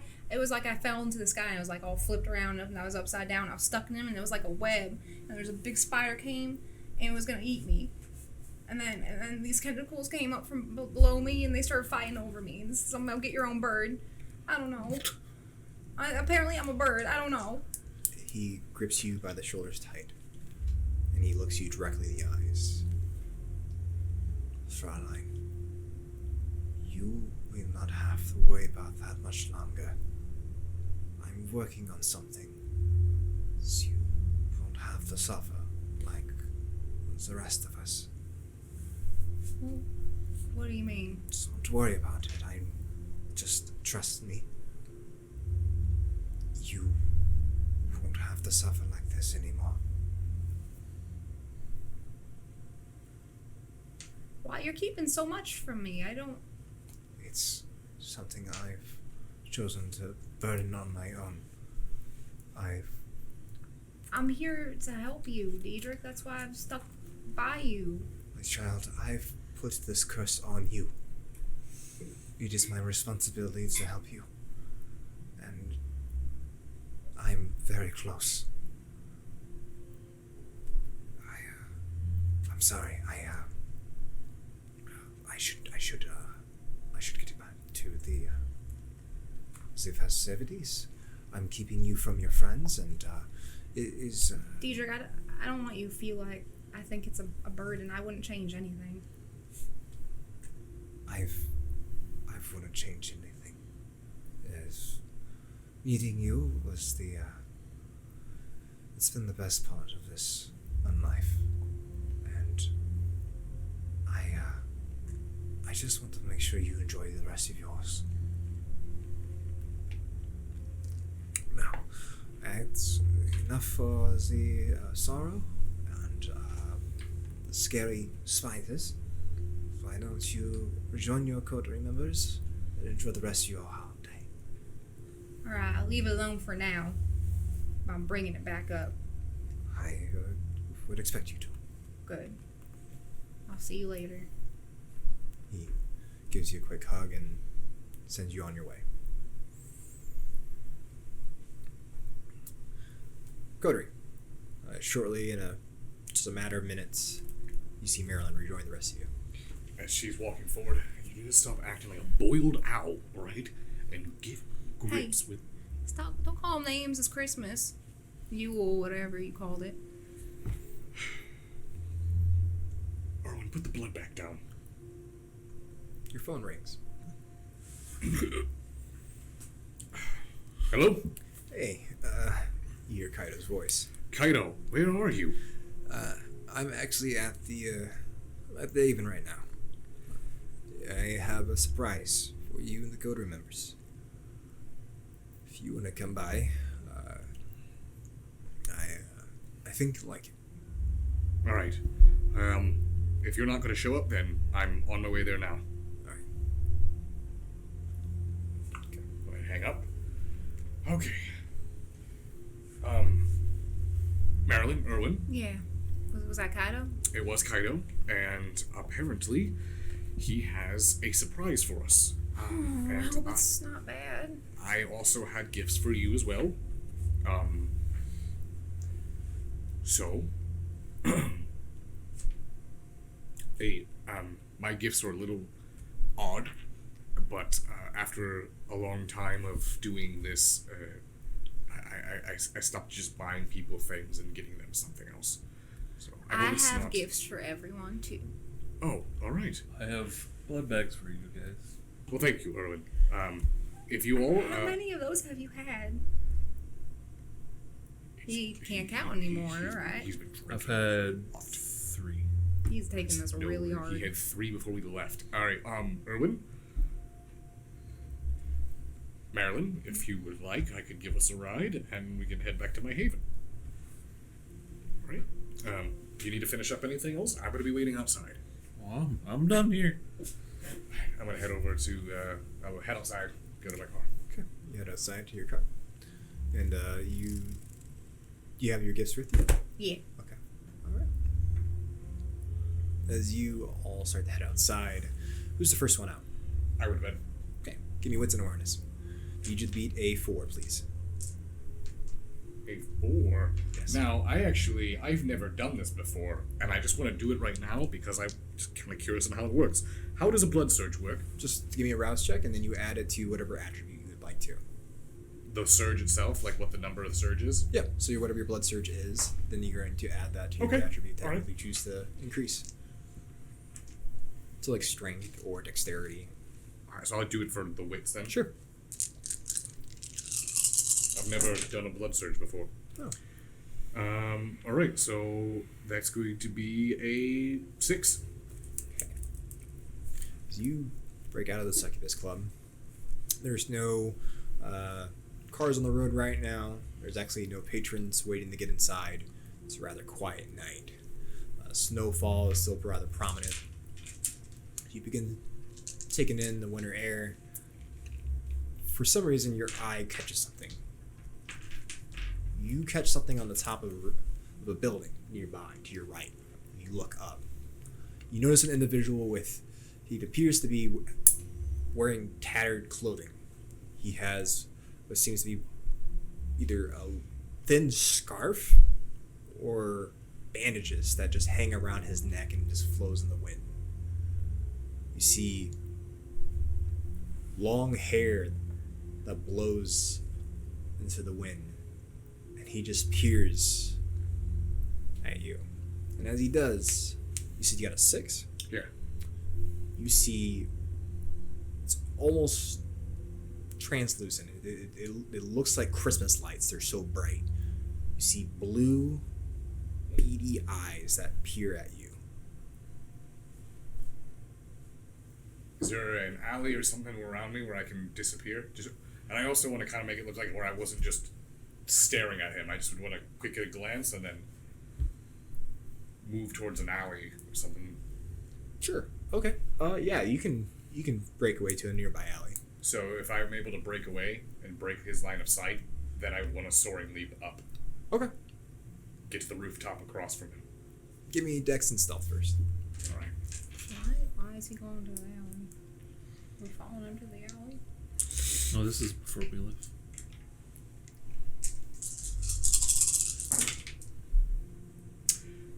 That will be 1, 2, 3, 4. That's a 5.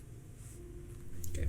You find a rather discreet place to soaring leap on top of a building. Are you trying to get to the building he's at? If that was plausible, then yes. But if not, I would have went to the closest thing. I'm trying to get up to his level. Okay. To where either I can see him from a safe distance or get up and like approach him. Okay. So you soar and leap to a nearby building. You find a discreet spot. You know, any traffic cameras, anything along those lights. You check for pedestrians. as you pop onto a nearby building and you get to his level, and you should be able to stare right across and see him. As you look, you notice he is gone, or whoever they were.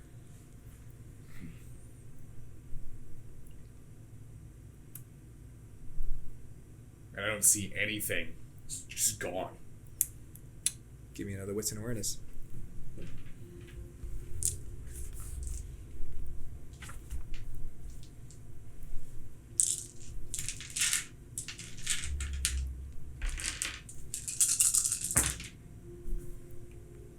That will be a 4. You notice footsteps approaching you from behind. I'll go ahead and I'll casually turn. So you turn around, you see an individual, appears to be he's wearing tattered clothing. He has a rather beat up jacket. You do notice around his neck, he either has some sort of bandages that look bloodied. His skin complexion appears to be rather well damaged. Either he was in a bad burn or some sort of fire accident. You notice he has long black hair, and every few seconds you notice that his eyes go from normal and they begin to glow blue. So as he approaches, well, you're not normal. Well, Mr. Grayson, you are not normal yourself. And you know my name.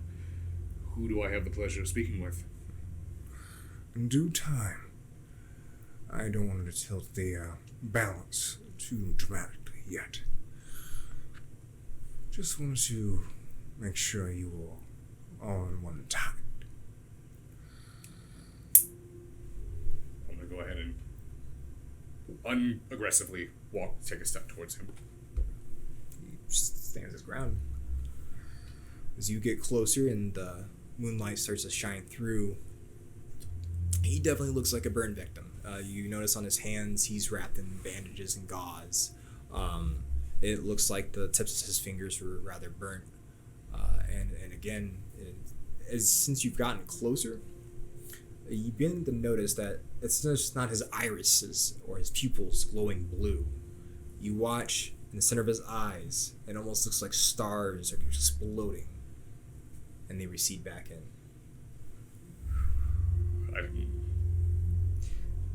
Is there any way I can... Have I ever seen anything like this before? I'm going to have an assumption of what this is? It looks maybe like something from The Dreaming, possibly. It's out there. I don't know what you are. I don't know who you are. But you clearly have an interest in us and the coterie.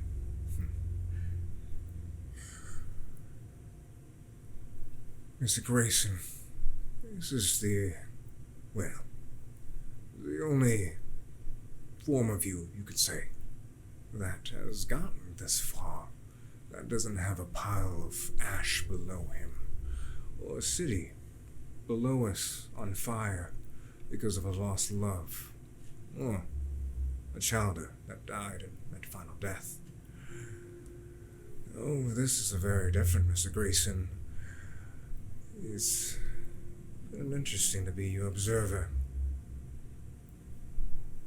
You speak words that I'm not familiar with. Almost seems unfair that we're on different levels of understanding here. But answer me this. Are you friend or are you foe? Well, I wouldn't say friends, and we're definitely not foes. But we can say that we are past acquaintances, Mr. Grayson.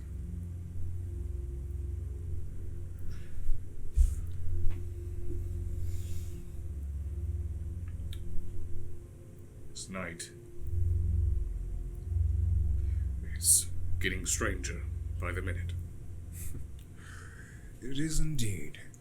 Though, I do like this new addition of Mr. Grayson. I have grown attached. The festive sweater is rather a nice change of pace.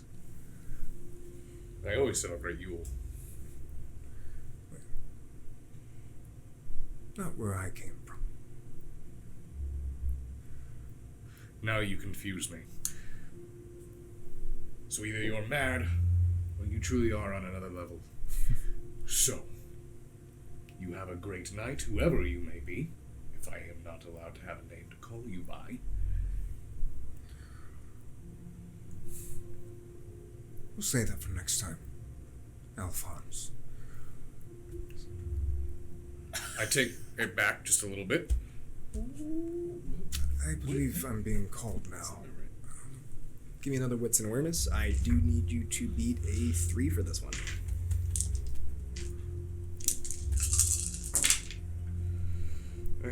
That is going to be a 5. Behind him, in the darkness, you begin to notice a small form approaching from behind. You see, it almost looks like someone petite, someone small. It's almost hard to notice them because they're wearing an all-white dress. You see a large billed hat with a pink ribbon on top. It appears I'm being beckoned, and I've broken the rules again. Well, till next time, Alphonse. Till next time. As you look, you blink for just a second, and they're both gone. All right. Try to digest this. Maybe I'm losing it. Maybe I'm actually losing it. Maybe that's what's happening. None of this is real. I'm going fucking insane. What's in awareness? Oh, okay.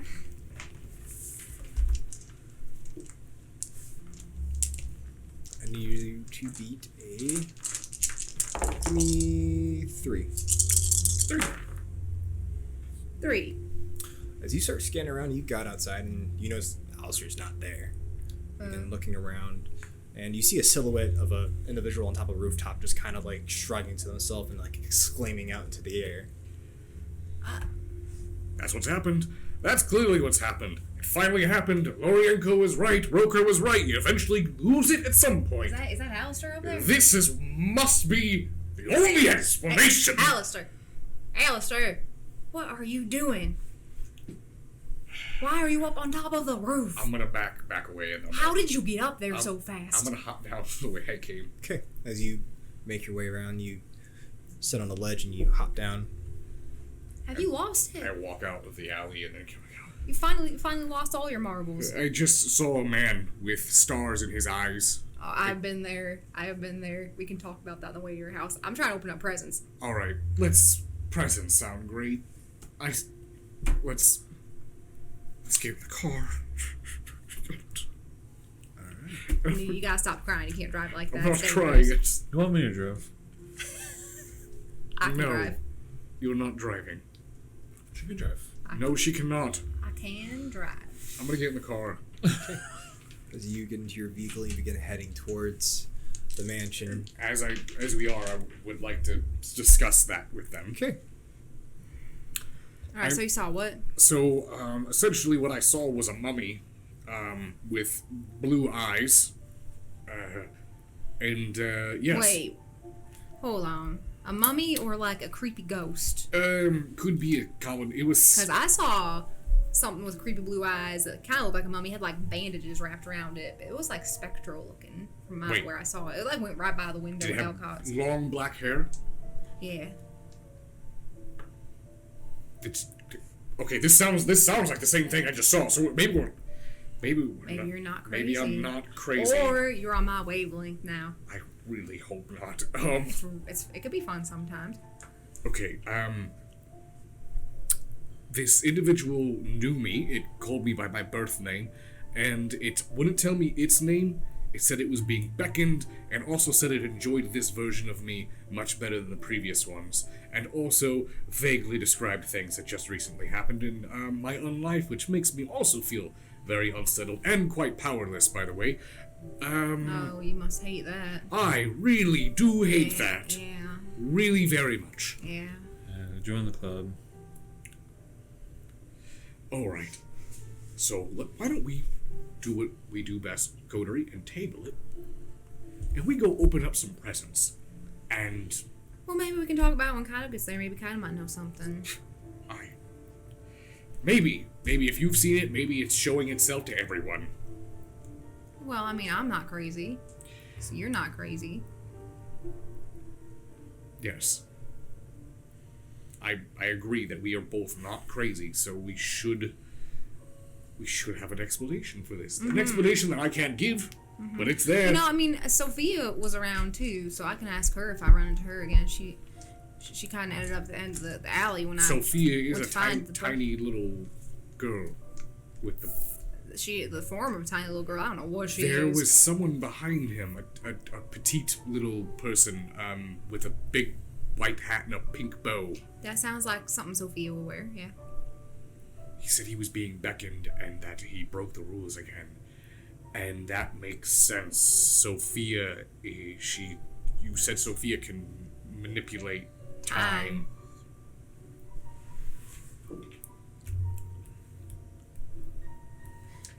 The gears are real turning right now, aren't they? Well, fuck. All right. Let's get back to the Haven. Let's get back to the Haven, and we can open presents and let's just for one night. Wait, maybe this person can take us back in time and have us not do what we did. Specifically, Erwin.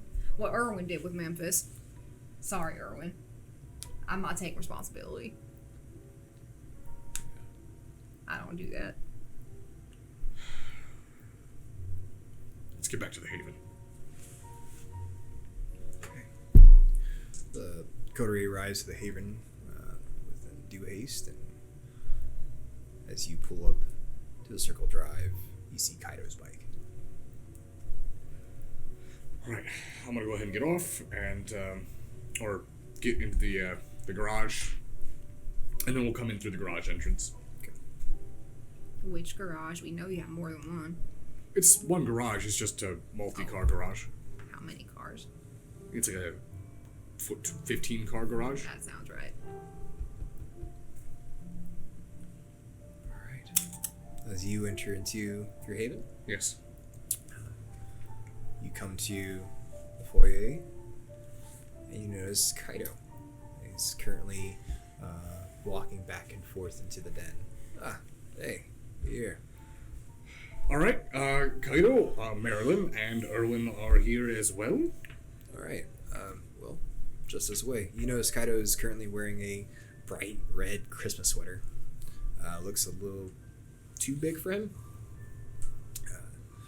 Sorry, this was all I could find in short notice. This way. You notice the two of you have been cleaning up the Haven and the best you could since your last interaction with Armika. Right. So you go into the den.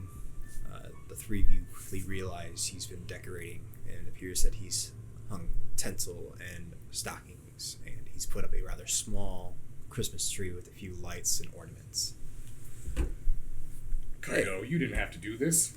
I thought we could all just take a moment for ourselves for once and,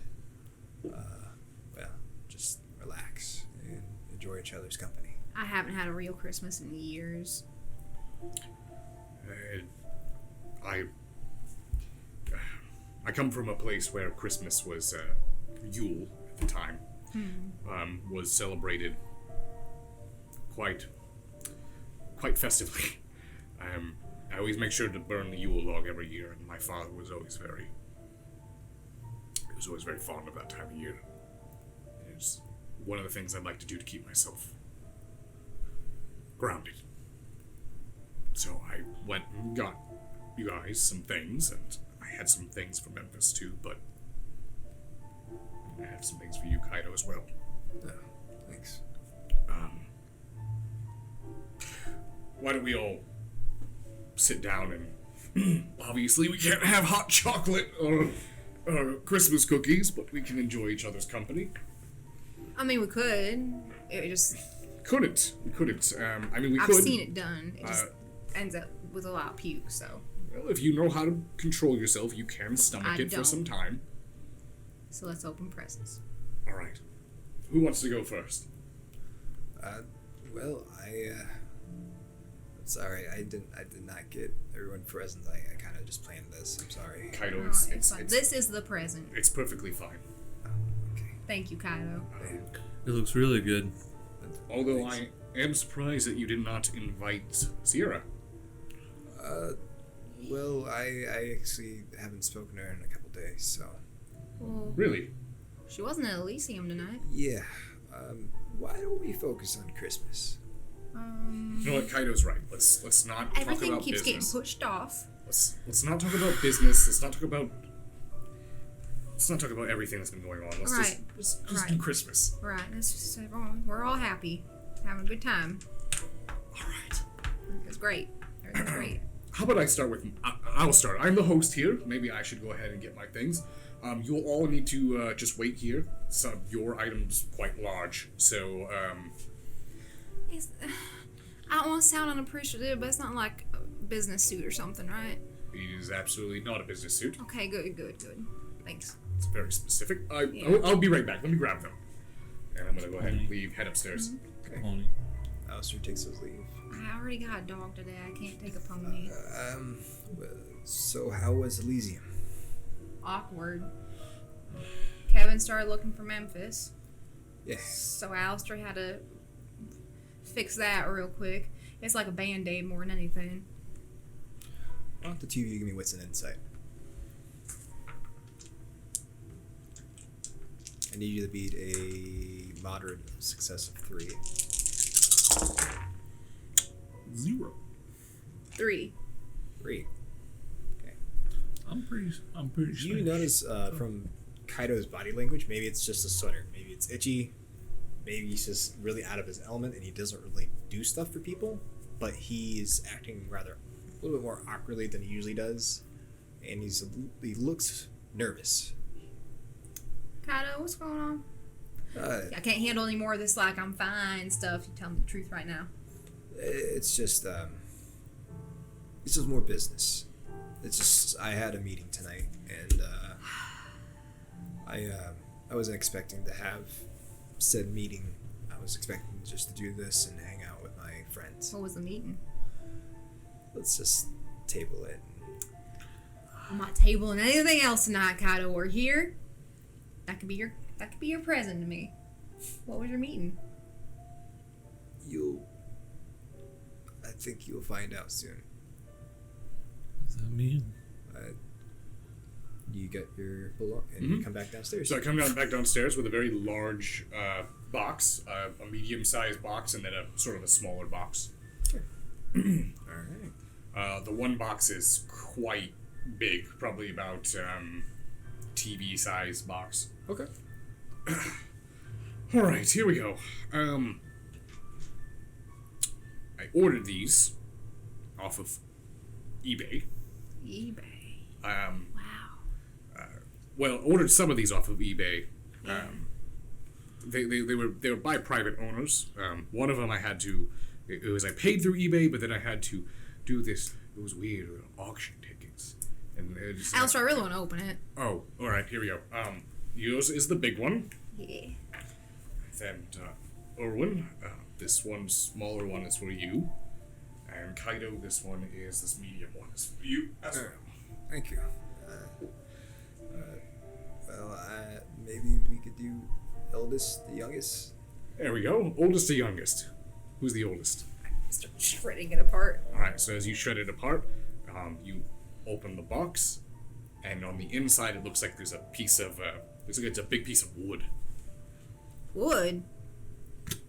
I ahead. mean, wow. Wood. Go ahead and pull it out.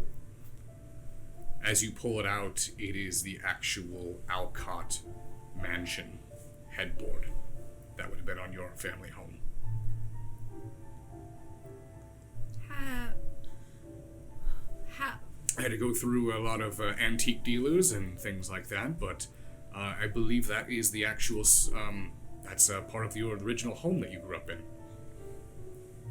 I thought that with your name on it, it would be good to use for your business, maybe.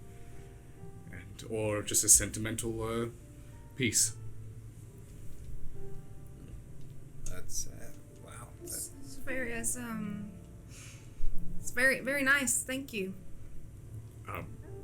Do you like it? Yeah. It's great. I love it. I'm just gonna set it on my lap. I'm gonna hold on to it forever. Thank you. Why don't you open yours up, Erwin? Open it up. And as you open it up, it's a small book. And as you look at it, I actually had to put this together. If you go ahead and flip through it, you'll find some interesting things. It's a detailed catalog of all of your education when you were alive. Some of the rewards and certificates that you would have won during your studies. A lot of journal entries from teachers that you forgot their names. I don't know what to say. It wasn't much, but it just took a lot of digging to get things. It's hopefully it's something to help remember things by. Thank you. Wow, I didn't realize you're such a investigator there. One thing I do know is history. Go ahead and open up yours, Kaido. He gently begins to open up his, and inside of it there is a katana. Please be very gentle with that. It may need a little bit more repair. That is the last sword of the Higashi family from the back when your family clan was still honored amongst the samurai class. I don't know what to say. Thank you.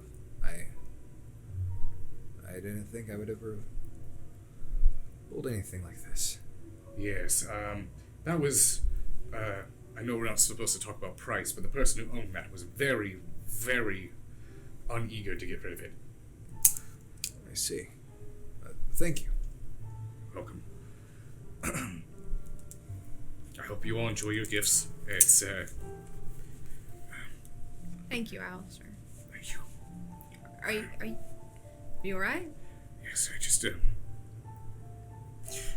it's hard for me to recall things from my childhood, so Oh God. these moments are difficult for me. But it's fine. Should we move on? No. Should, okay. Please go ahead with your Alright. gifts. All right. Well, I've got stuff for you guys too. Oh, thank you. That's for you. And you. And Kaido. Oh, thanks. Go and open them all at the same time.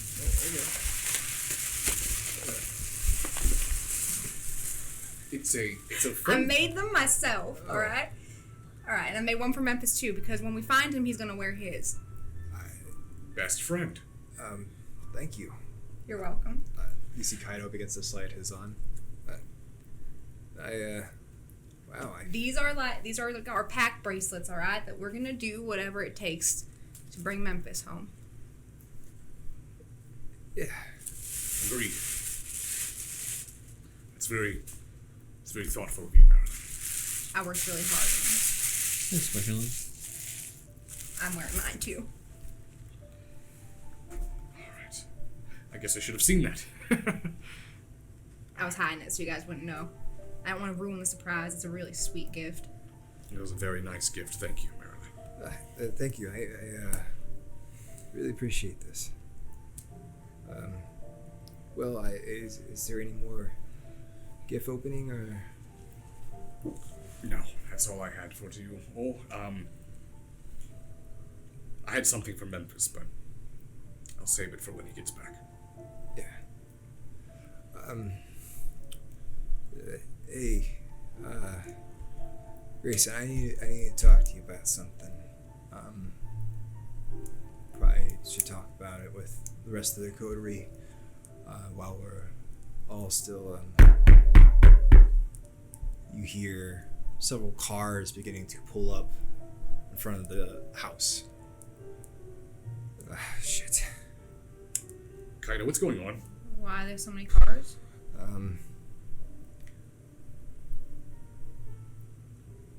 We should get that. I'll be right back. I'm gonna get up and I'm gonna walk over to the front door and answer it. Okay. So you and Kaido both answer the door. You open it, and lo and behold, you see several headlights pointing towards the house. You see Justicar Lucinda standing in front of you. Oh, I hope I am not interrupting anything. Lady Justicar Lucinda, we were just enjoying our time together during this holiday. Something I can help you with? Well,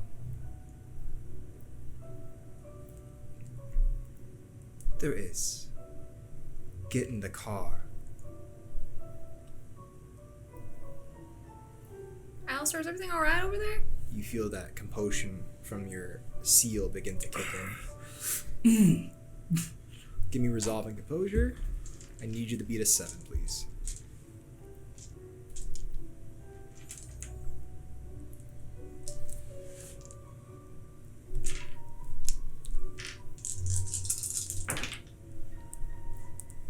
It's only a 3. Okay. You feel the need, and you feel your body start to walk forward towards the vehicle. I'm gonna go ahead and shout out, it's fine! You just stay inside!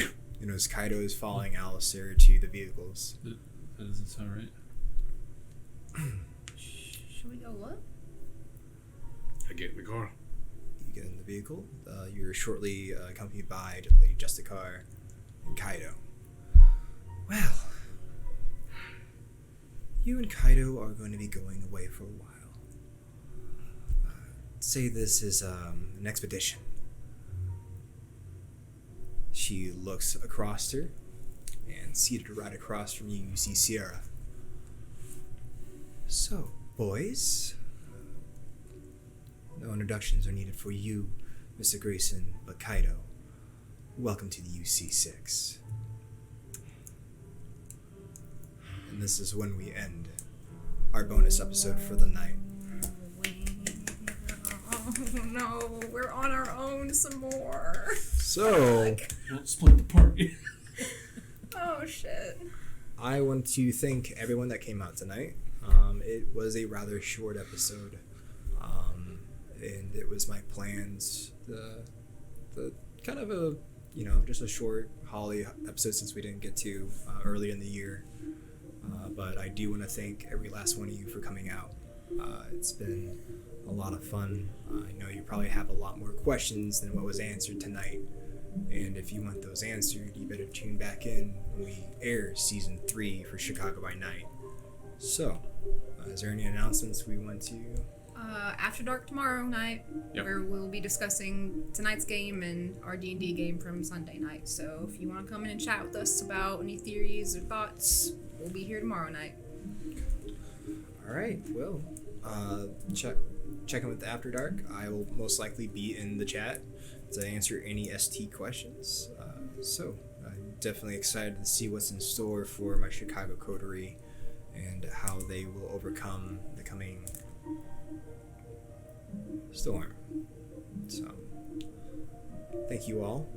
And without further ado, folks, we are NearDark Studios. This has been Chicago by Night. And you all have a nice night. And remember, Kindred, the best time to tell stories is whenever it's near dark. You said it. Bye-bye. Uh,